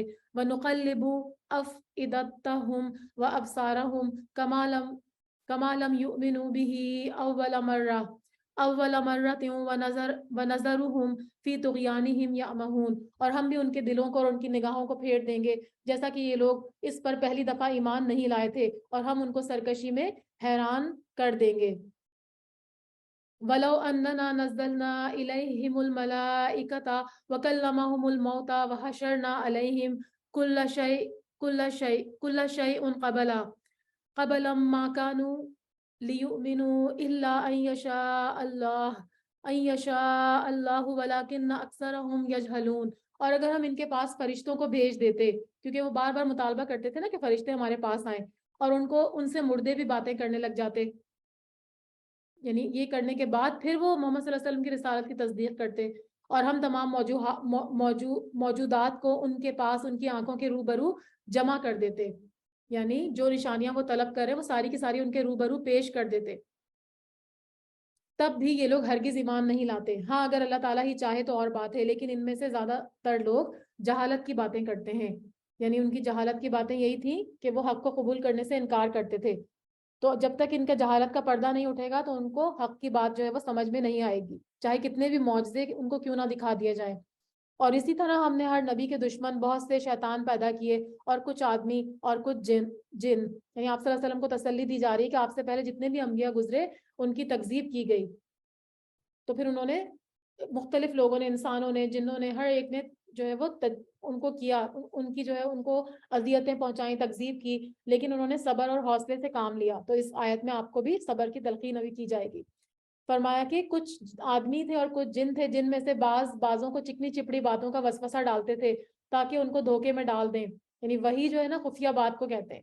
تو انسان جو تھے اور ان کو، انسان اور جنوں کو گمراہ کرنے کے لیے ایک دوسرے کو چال بازیاں سکھاتے تھے تاکہ لوگوں کو دھوکے اور فریب میں مبتلا کر سکیں، اور اگر اللہ تعالیٰ چاہتا تو یہ ایسے کام نہ کرتے، یعنی اگر اللہ تعالیٰ کا اذن نہ ہوتا نا تو ویسا نہیں کر سکتے تھے، لیکن اللہ تعالیٰ نے ان کو جو ہے وہ ڈھیل دی تھی۔ اور یہ ڈھیل کیوں دی گئی تھی، کیوں یہ مشیت اللہ نے اختیار کی، اس کی حکمتیں وہی بہتر جانتا ہے۔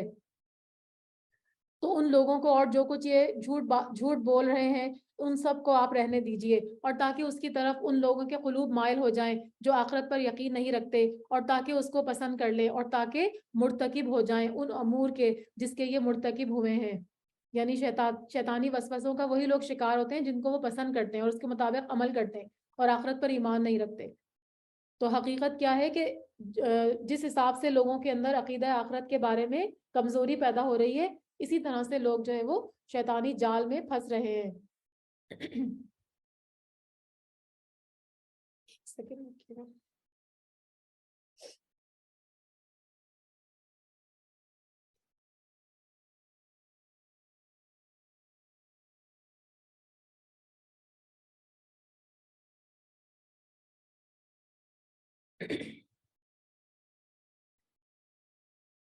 تو کیا اللہ کے سوا کسی اور فیصلہ کرنے والے کو تلاش کروں، حالانکہ وہ ایسا ہے کہ اس نے ایک کتاب کامل تمہارے پاس بھیج دی، اس کے مضامین خوب صاف بیان کیے گئے ہیں، اور جن لوگوں کو ہم نے کتاب دی ہے وہ اس بات کو یقین کے ساتھ جانتے ہیں کہ یہ آپ صلی اللہ علیہ وسلم کے رب کی طرف سے حق کے ساتھ بھیجی گئی ہے، تو آپ شبہ کرنے والوں میں سے نہ ہوئیے، یعنی آپ کو خطاب کر کے دراصل امت کو تعلیم دی جا رہی ہے کہ اس میں شک کرنے کی کوئی جواز تلاش نہ کریں، کتاب میں جو ہے وہ شک بالکل بھی نہ کریں۔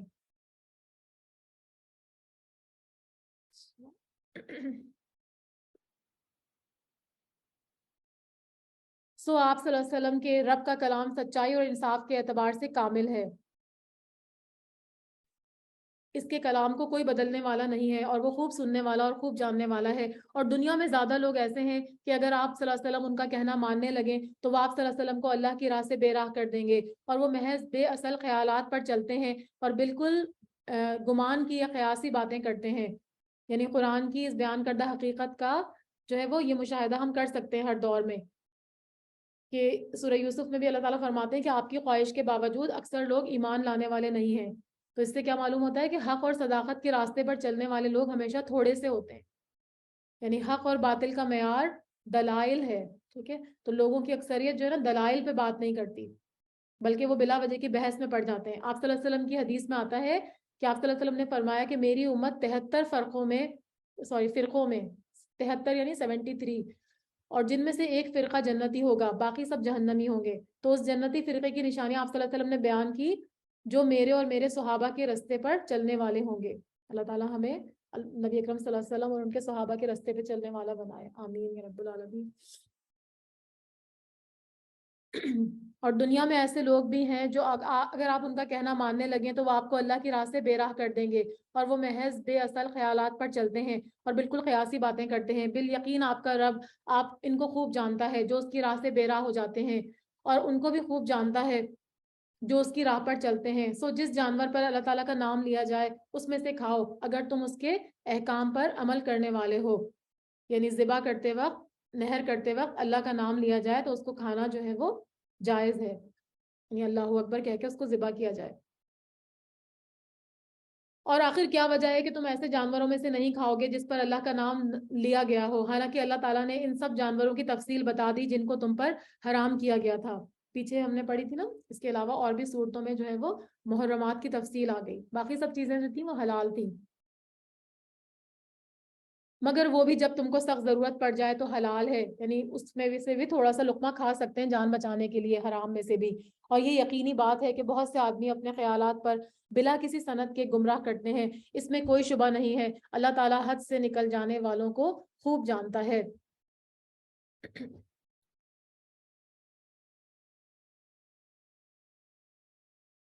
اور تم ظاہری گناہ کو بھی چھوڑ دو اور باطنی گناہ کو بھی چھوڑ دو، بلا شبہ جو لوگ گناہ کر رہے ہیں ان کو ان کے کیے کی عنقریب سزا ملے گی، یعنی جو ایسے گناہ جو ظاہر ہو رہے ہیں اور جو چھپ کے کیے جاتے ہیں، تو دونوں کو چھوڑنے کا فرمایا جا رہا ہے۔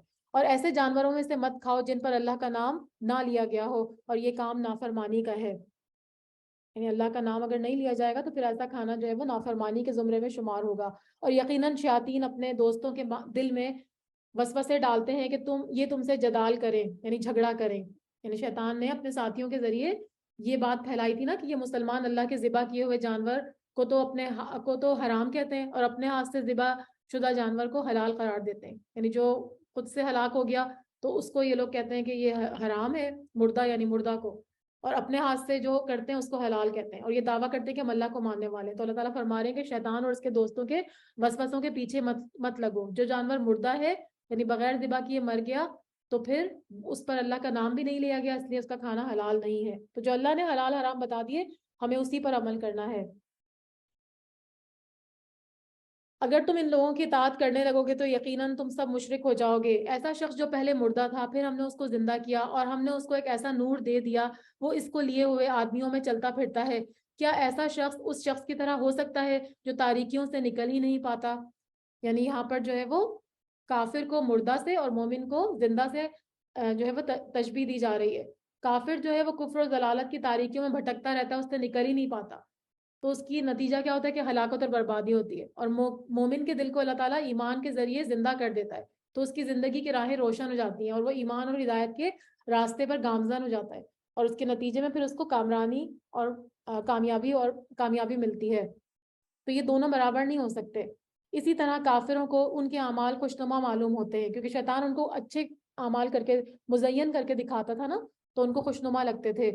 وَكَذَلِكَ جَعَلْنَا فِي كُلِّ قَرْيَةٍ أَكَابِرَ مُجْرِمِيهَا لِيَمْكُرُوا فِيهَا وَمَا يَمْكُرُونَ إِلَّا بِأَنفُسِهِمْ وَمَا يَشْعُرُونَ، اور اسی کا ہم نے ہر بستی میں وہاں کے رئیسوں ہی کو جرائم کا مرتکب بنا دیا تاکہ وہ لوگ وہاں فریب کریں۔ اکابر جو ہے وہ اکبر کی جمع ہے، اس سے مراد کافر اور فاسقوں کے جو سردار تھے وہی جو ہے نا سب سے زیادہ انبیاء اور دایان حق کی مخالفت میں پیش ہوتے تھے، تو اسی لیے ان کو کہا گیا، انہی کا ذکر یہاں پہ کیا جا رہا ہے۔ اور وہ لوگ اپنے ہی ساتھ فریب کر رہے ہیں اور ان کو ذرا خبر نہیں ہے، وہی سمجھتے ہیں کہ ہم لوگوں کو جو ہے وہ کریں گے، لیکن اصل میں ان کی شرارت کا وبال انہی کے اوپر آئے گا۔ اور جب ان کو کوئی آیت پہنچتی ہے تو کہتے ہیں کہ ہم ہرگز ایمان نہیں لائیں گے جب تک کہ ہم کو بھی ایسی ہی چیز نہ دی جائے جو اللہ کے رسولوں کو دی جاتی تھی، یعنی فرشتے ہمارے پاس ڈائریکٹ وہی لے کر آئے اور ہمیں بھی نبوت دی جائے تو ہم جو ہے وہ بات مانیں گے۔ اس موقع کو تو اللہ تعالیٰ خوب جانتا ہے کہ کہاں وہ اپنی پیغمبری رکھے، کیونکہ پیغمبر جو ہوتے ہیں نا وہ اللہ تعالیٰ کے چنے ہوئے ہوتے ہیں، پیغمبری کوئی اپنی مرضی سے نہیں کر سکتا، تو اللہ تعالیٰ کو پتہ ہے کہ کس کو پیغمبر بنانا ہے۔ عنقریب ان لوگوں کو جنہوں نے جرم کیا ہے اللہ کے پاس پہنچ کر ذلت پہنچے گی اور ان کی شرارتوں کے مقابلے میں سخت سزا۔ سو جس شخص کو اللہ تعالیٰ راستے پر ڈالنا چاہتا ہے اس کے سینے کو اسلام کے لیے کشادہ کر دیتا ہے۔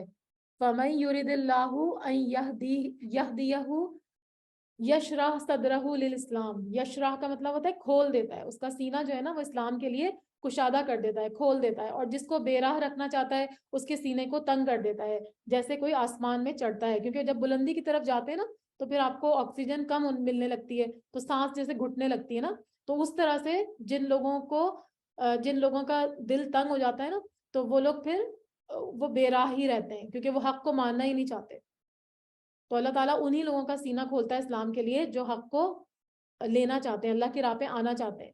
اسی طرح اللہ تعالیٰ ایمان نہ لانے والوں پر ناپاکی مسلط کر دیتا ہے۔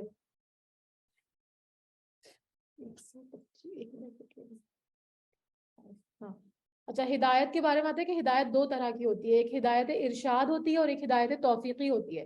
ہدایت ارشاد وہ ہوتی ہے جو تعلیم کی شکل میں ہے یا کائنات کی نشانیوں کی شکل میں ہے، یہ سب انسانوں کے لیے برابر ہے، لیکن بہت سے لوگ اس ہدایت کو دیکھنے کے باوجود اور پڑھنے کے باوجود سننے کے باوجود بھی اس پر عمل نہیں کرتے کیونکہ ان کو توفیق نہیں ہوتی۔ تو جن کو ہدایت توفیقی ہو جاتی ہے نا تو پھر وہ جو ہے ان کے سینے کشادہ ہو جاتے ہیں، ان کے سینوں میں پھر اسلام جو ہے وہ آ جاتا ہے اور وہ سیدھی راہ کی طرف آ جاتے ہیں۔ تو اللہ تعالیٰ ہمیں جو ہے وہ ہدایت توفیقی عطا فرمائے، آمین یا رب العالمین۔ اسی طرح اللہ تعالیٰ ایمان نہ لانے والوں پر ناپاکی مسلط کر دیتا ہے، یعنی ان کا سینہ تنگ کر دیتا ہے، اور پھر اس سے مراد جو ہے وہ عذاب ہے یا پھر شیطان کا تسلط ہے۔ اور یہی تیرے رب کا سیدھا راستہ ہے، ہم نے نصیحت حاصل کرنے والوں کے واسطے ان آیتوں کو صاف صاف بیان کر دیا ہے، ان لوگوں کے واسطے ان کے رب کے پاس سلامتی کا گھر ہے، اور اللہ تعالیٰ ان سے محبت کرتا ہے ان کے اعمال کی وجہ سے، یعنی دنیا میں اہل ایمان کفر و ضلالت کے راستوں سے بچ کر ایمان اور ہدایت کی صراط مستقیم پر گامزن رہتے ہیں، اسی طرح سے آخرت میں بھی ان کے لیے سلامتی کا گھر ہے، ان کے نیک عملوں کی وجہ سے اللہ تعالیٰ ان کا دوست اور کارساز ہوتا ہے۔ وَيَوْمَ يَحْشُرُهُمْ جَمِيعًا، اور جس روز اللہ تعالیٰ تمام خلائق کو جمع کرے گا، یا معشر الجن قد استکثرتم من الانس، اور کہے گا اے جماعت جنات کی تم نے انسانوں میں سے بہت سے اپنا لیے، یعنی انسان کی بہت ساری انسانوں کی تعداد کو تم نے جو ہے وہ گمراہ کر کے اپنا پیروکار بنا لیا۔ جو انسان ان کے ساتھ تعلق رکھنے والے تھے وہ کہیں گے اے ہمارے پروردگار، ہم میں ایک نے دوسرے سے فائدہ حاصل کیا، یعنی جنوں اور انسانوں نے ایک دوسرے سے کیا فائدہ حاصل کیے، اس کے دو مفہوم بیان کیے گئے۔ جنوں کا انسانوں سے فائدہ اٹھانا یہ تھا کہ ان کو اپنا فالوور بنا کر ان سے جو ہے وہ مزہ حاصل کرنا، اور انسانوں کا جنوں سے فائدہ اٹھانا کیا تھا کہ شیطانوں نے گناہوں کو ان کے لیے خوبصورت بنا دیا جس کو انہوں نے قبول کر لیا اور گناہوں کی لذت میں پھنسے رہے۔ ایک اور مفہوم اس آیت کا کیا ہے کہ انسان ان غیبی خبروں کی تصدیق کرتے رہے جو شیطان اور جنات کی طرف سے کہانت کے طور پر پھیلائی جاتی رہی تھی۔ اس طرح جنات نے انسانوں کو بیوقوف بنا کر فائدہ اٹھایا، اور انسانوں کا کیا فائدہ اٹھانا ہے کہ انسان جنات کی بیان کردہ جھوٹی باتوں پر لطف اندوز ہوتے رہے اور ان کاہن لوگوں سے جو ہے وہ دنیاوی مفاد حاصل کرتے رہے، تو یعنی دونوں ایک دوسرے سے فائدہ اٹھاتے ہی رہے اپنے اپنے فائدوں کی غرض سے، اور ہم اپنی اس معین میعاد تک آ پہنچے، یعنی موت کے وقت تک، تو جو تو نے ہمارے لیے مقرر فرمائی۔ اللہ تعالیٰ فرمائے گا تم سب کا ٹھکانہ دوزخ ہے جس میں تم ہمیشہ ہمیشہ رہو گے، ہاں اگر اللہ ہی کو منظور ہو تو دوسری بات ہے، یعنی اللہ کی مشیت کفار کے لیے جہنم کا دائمی عذاب ہے جس کی بار بار وضاحت کی جا رہی ہے، لیکن یہ ہے کہ اللہ تعالیٰ کی مشیت میں جو کچھ ہو ہم اس کو نہیں کہہ سکتے۔ بے شک آپ کا رب بڑی حکمت والا اور بڑے علم والا ہے، اور اسی طرح ہم نے بعض کفار کو بعض کے قریب رکھیں گے ان کے اعمال کے سبب، یعنی جہنم میں اے جنات اور انسانوں کی جماعت کیا تمہارے پاس تم میں سے پیغمبر نہیں آئے تھے؟ یعنی رسالت اور نبوت کے معاملے میں جنات انسانوں کے تابع ہیں، ورنہ جنات میں الگ سے نبی نہیں آئے، یعنی ہمیں اس کا کہیں ذکر نہیں ملتا، کیونکہ نبی اکرم صلی اللہ علیہ وسلم کے پاس بھی جنوں کا ایک وفد آیا تھا نا، جس نے کہ وہ سنا تھا جو قرآن آپ صلی اللہ علیہ وسلم پڑھ رہے تھے، جس کو مسجد جن کہتے ہیں نا، جہاں پر وہ کچھ کلام پڑھ رہے تھے، اور پھر سورہ جن میں بھی آپ جو ہے وہ پڑھ سکتے، ابھی ہم پڑھیں گے آگے. تو جنوں میں کوئی نبی جن نہیں آیا، اس کا ہمیں ذکر نہیں ملتا، لیکن انسان ہی جنوں کے لیے بھی تبلیغ کا باعث بنے. تو یہاں پر یہ فرمایا جا رہا ہے کہ اے جنوں اور انسانوں کی جماعت کیا تمہارے پاس تم میں سے پیغمبر نہیں آئے تھے جو تم سے میرے احکام بیان کرتے. اب یہاں پہ ہمیں ذکر نہیں ملتا، لیکن ہو سکتا ہے اللہ تعالیٰ نے جنوں میں بھی کوئی رسالت بھیجی ہو، لیکن آپ صلی اللہ علیہ وسلم کی جو رسالت ہے وہ تمام جن و انس سب کے لیے ہے. ٹھیک ہے، نبی اکرم صلی اللہ علیہ وسلم کی رسالت، جس کا کہ ہمیں وہ واقعہ بھی ملتا ہے جو سورہ جن میں ہے. جو تم سے میرے احکام بیان کرتے اور تم کو اس آج کے دن کی خبر دیتے، وہ سب عرض کریں گے کہ ہم اپنے اوپر اقرار کرتے ہیں اور ان کو دنیاوی زندگی نے بھول میں ڈال رکھا تھا، اور یہ لوگ اقرار کرنے والے ہوں گے کہ وہ کافر تھے. یعنی وہ خود ہی جو ہے نا اپنے مشرک ہونے کا اور کافر ہونے کا اقرار کر لیں گے، کیونکہ اور اس کے سوا ان کے پاس کوئی چارہ نہیں ہوگا نا. یہ اس وجہ سے ہے کہ آپ کا رب کسی بستی والوں کو کفر کے سبب ایسی حالت میں ہلاک نہیں کرتا کہ اس بستی کے رہنے والے بے خبر ہوں. یعنی رسولوں کے ذریعے جب تک حجت تمام نہیں ہو جاتی نا، تب تک اللہ تعالیٰ کسی کو ہلاک نہیں کرتے، اور ہر ایک کے لیے ان کے اعمال کے سبب درجے ملیں گے، اور آپ صلی اللہ علیہ وسلم کا رب ان کے اعمال سے بے خبر نہیں ہے. ہر انسان اور ہر جن کو ان کے باہمی درجات ان کے عمل کے مطابق ملیں گے. یعنی اسی طرح اس سے یہ بھی پتہ چلتا ہے کہ جنات کو بھی انسانوں کی طرح جنتی اور جہنمی بنایا جائے گا، یعنی جنت اور جہنم میں ڈالا جائے گا، اور ان کے اعمال سے اللہ بے خبر نہیں ہے. وَرَبُّكَ الْغَنِيُّ ذُو الرَّحْمَةِ، اور آپ کا رب بالکل غنی ہے اور رحمت والا ہے، یعنی بے نیاز ہے اپنی مخلوقات سے، نہ ان کا محتاج ہے، نہ ان کی عبادتوں کا ضرورت مند ہے. انسان جو ہے وہ اللہ کے محتاج ہیں، اللہ تعالیٰ کسی کا محتاج نہیں ہے، وہ غنی اور بے نیاز ہے. اگر وہ چاہے تو تم سب کو اٹھا لے اور تمہارے بعد جس کو چاہے تمہاری جگہ آباد کر دے، جیسا کہ تم کو ایک دوسری قوم کی نسل سے پیدا کیا. تو یہ اس کی بے پناہ قوت اور غیر محدود قدرت کا اظہار ہے کہ جس طرح سے پچھلی کئی قوموں کو اللہ تعالیٰ نے مٹا دیا، ان کی جگہ نئی قوموں کو اٹھا دیا، تو اس بات پر اللہ تعالیٰ قادر ہے کہ چاہیں تو تمہیں نیست و نابود کر کے تمہاری جگہ ایسی قوم پیدا کر دے جو تمہارے جیسی نہ ہو، یعنی نافرمان نہ ہو. جس چیز کا تم سے وعدہ کیا جاتا ہے وہ بے شک آنے والا ہے اور تم اس کو عاجز نہیں کر سکتے، یعنی قیامت کا دن. آپ صلی اللہ علیہ وسلم یہ فرما دیجئے میری قوم تم اپنی حالت پر عمل کرتے رہو اور میں بھی عمل پیرا ہوں. یعنی کفر و معصیت پر قائم رہنے کی اجازت نہیں دی جا رہی، بلکہ کہا جا رہا ہے کہ اگر تم نہیں مانتے تو ٹھیک ہے، تم وہی کرو جو تم کرنا چاہتے ہو، میرا کام تو صرف تم کو بتانا تھا، اور میں وہ عمل کروں گا جس کا مجھے حکم دیا گیا ہے. تو اب جلد ہی تم کو معلوم ہو جائے گا کہ اس عالم کا انجام کار کس کے لیے نافع ہوگا. یہ یقینی بات ہے کہ حق تلفی کرنے والوں کو کبھی فلاح نصیب نہیں ہوتی.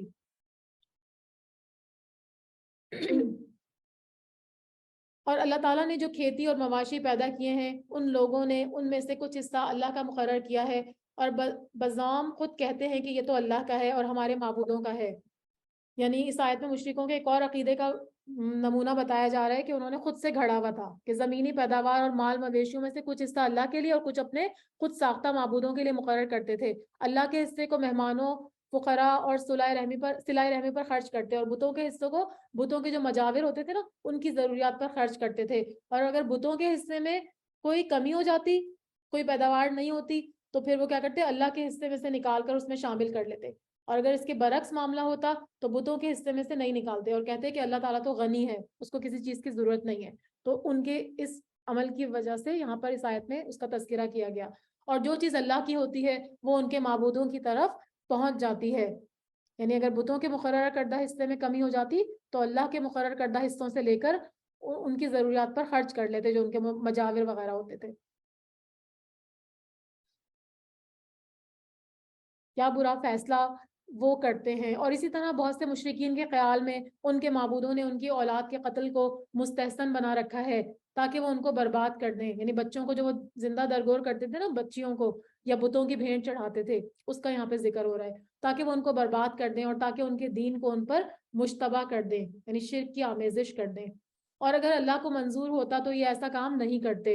یعنی اللہ تعالیٰ نے اپنے اختیار اور قدرت سے ان کی آزادی کو سلب کر سکتا تھا، لیکن یہ جو کام بھی انہوں نے کیے اللہ کی مشیت ہی سے کیے، لیکن اللہ کی رضا اس میں نہیں تھی، تاکہ وہ ان کو برباد کر دیں اور تاکہ ان کے دین کو ان پر مشتبہ کر دیں، اور اگر اللہ کو منظور ہوتا تو یہ ایسا کام نہیں کرتے۔ تو آپ ان کو اور جو کچھ یہ غلط باتیں کرتے ہیں ان کو یوں ہی رہنے دیجئے۔ اور وہ اپنے خیال پر یہ بھی کہتے ہیں کہ یہ کچھ مواشی ہیں اور کھیت ہیں جن کا استعمال ہر شخص کو جائز نہیں ہے، ان کو کوئی نہیں کھا سکتا سوائے ان کے جن کو ہم چاہیں۔ یعنی یہاں پر جو ہے وہ ان کی جاہلی شریعت اور ان کے جو جھوٹ تھے اس کی 3 صورتیں اور بیان کی گئی ہیں۔ ہجر کا معنی ہے منع کرنا، یعنی پہلی صورت کیا تھی کہ یہ جانور فلاں کھیت کی پیداوار ہے، ان کا استعمال ممنوع ہے اور اسے صرف وہی کھائے گا جس کو ہم اجازت دیں گے، وہ یہ کہتے تھے۔ اور مواشی ہیں جن پر سواری یا بار برداری حرام کر دی گئی۔ ایک اور صورت کیا تھی کہ وہ مختلف قسم کے جانوروں کو اپنے بتوں کے نام پر آزاد چھوڑ دیتے تھے اور اس پر سواری بھی نہیں کرتے تھے اور سامان وغیرہ بھی اس پہ نہیں اٹھاتے تھے، جیسا بحیرہ اور صاحبہ کا ذکر پچھلی صورت میں گزرا تھا نا، یہ ان کا ذکر ہے۔ اور کچھ مواشی ہیں جن پر یہ لوگ اللہ تعالیٰ کا نام نہیں لیتے، محض اللہ پر افطرا باندھنے کے طور پر۔ افطرا مطلب جھوٹ۔ یہ تیسری صورت تھی کہ ذبح کرتے وقت اپنے بتوں کا نام لیتے تھے، اللہ کا نام نہیں لیتے تھے۔ ابھی اللہ تعالیٰ ان کو ان کے افطرا کی سزا دیتا ہے، یعنی ان کے جھوٹ کی، اور وہ کہتے ہیں کہ جو چیز ان مواشی کے پیٹ میں ہے وہ خالص ہمارے مردوں کے لیے ہے اور ہماری عورتوں پر حرام ہے، اور اگر وہ مردہ ہے تو اس میں سب برابر کے شریک ہیں۔ ایک اور شکل کیا تھی کہ جانور اپنے بتوں کے نام پر وقف کر دیتے تھے اور کہتے تھے کہ اس کے دودھ اور اس کے پیٹ سے پیدا ہونے والا زندہ بچہ جو ہے وہ ہمارے مردوں کے لیے حلال ہے اور عورتوں کے لیے حرام ہے، اور اگر مردہ بچہ پیدا ہوتا تو پھر اس کے کھانے میں دونوں کے دونوں شریک ہو جاتے۔ تو یہ خود سے اپنی طور پہ انہوں نے یہ رسمیں روایتیں جو ہیں وہ گھڑ لی تھی، اللہ تعالیٰ نے اس کو کرنے کو نہیں کہا تھا۔ ابھی اللہ ان کو ان کی غلط بیانی کی سزا دیتا ہے، بلا شبہ وہ حکمت والا اور بڑے علم والا ہے۔ یعنی اللہ تعالیٰ فرما رہے ہیں اس آیت میں کہ جو غلط بیانی یہ کر رہے ہیں، جو اللہ پہ جھوٹ باندھ رہے ہیں، اللہ تعالیٰ عنقریب ان کو اس کی سزا دے گا۔ وہ اپنے فیصلوں میں حکیم ہے اور بندوں کے بارے میں پوری طرح سے علم رکھنے والا ہے، لیکن وہ فوراً ان کے اس جرم پہ ان کو نہیں پکڑتا بلکہ ان کو ڈھیل دیتا ہے۔ واقعی خرابی میں پڑ گئے وہ لوگ جنہوں نے اپنی اولاد کو محض برا حماقت بلا کسی سند کے قتل کر ڈالا، اور جو چیزیں ان کو اللہ نے کھانے پینے کو دی تھیں ان کو حرام کر لیا محض اللہ پر جھوٹ باندھنے کے لیے۔ بے شک یہ لوگ گمراہی میں پڑ گئے اور کبھی راہ راست پر چلنے والے نہیں ہوئے۔ اور وہی ہے جس نے باغات پیدا کیے، وہ بھی جو چڑھائے جاتے ہیں اور وہ بھی جو چڑھائے نہیں جاتے، یعنی سہارے کے ساتھ، اور کھجور کے درخت اور کھیتی جن میں کھانے کی مختلف چیزیں مختلف طور کی ہوتی ہیں۔ معروشات کا مطلب ہوتا ہے بلند کرنا اور اٹھانے کا، یعنی معروشات سے مراد وہ بیلیں اور وہ درخت ہیں جو کہ منڈیروں وغیرہ پر چڑھائی جاتی ہیں، جیسے انگور کا درخت ہو گیا اور کچھ سبزیاں ہوتی ہیں توری وغیرہ۔ اور غیر معروشات سے مراد وہ درخت ہوتے ہیں جن کی بیلیں چڑھائی نہیں جاتی بلکہ وہ زمین پر پھیل جاتی ہیں، جیسے خربوزہ اور تربوز وغیرہ، ان کی بیلیں، یا پھر تنے دار درخت ہیں جو بیل کی شکل میں نہیں ہوتے۔ تو یہ تمام بیلیں، درخت اور کھجور کے درخت اور کھیتیاں جن کے ذائقے ایک دوسرے سے مختلف ہوتے ہیں، اور زیتون اور انار، سب کا پیدا کرنے والا اللہ تعالیٰ ہے۔ اور زیتون اور انار جو باہم ایک دوسرے کے مشابہ بھی ہوتے ہیں اور ایک دوسرے کے مشابہ نہیں بھی ہوتے، ان سب کے پھلوں میں سے کھاؤ جب وہ نکل آئے، اور اس میں جو حق واجب ہے وہ اس کے کاٹنے کے دن دے دیا کرو۔ یعنی یہاں پر جو ہے وہ کھیتی سے غلہ کاٹ کر صاف کر لو اور پھر پھل درختوں سے توڑ لو تو اس کا حق ادا کیا کرو۔ حق سے مراد کیا ہے کہ نفلی صدقہ ہے، اور بعض کہتے ہیں کہ یہ عشر ہے، یعنی اگر زمین بارانی ہو یعنی اس پہ بارش بھی ہوتی ہو تو پھر اس کا جو 10واں حصہ ہوتا ہے نا وہ دیا جاتا ہے، یعنی عشر جو ہے وہ مقرر کیا گیا ہے تو وہ دینے کو کہا جا رہا ہے۔ اور حد سے مت گزرو، یقیناً حد سے گزرنے والوں کو اللہ تعالیٰ پسند نہیں کرتا۔ بس یہیں تک رکھ لیتے ہیں۔ صدق اللہ العلی العظیم۔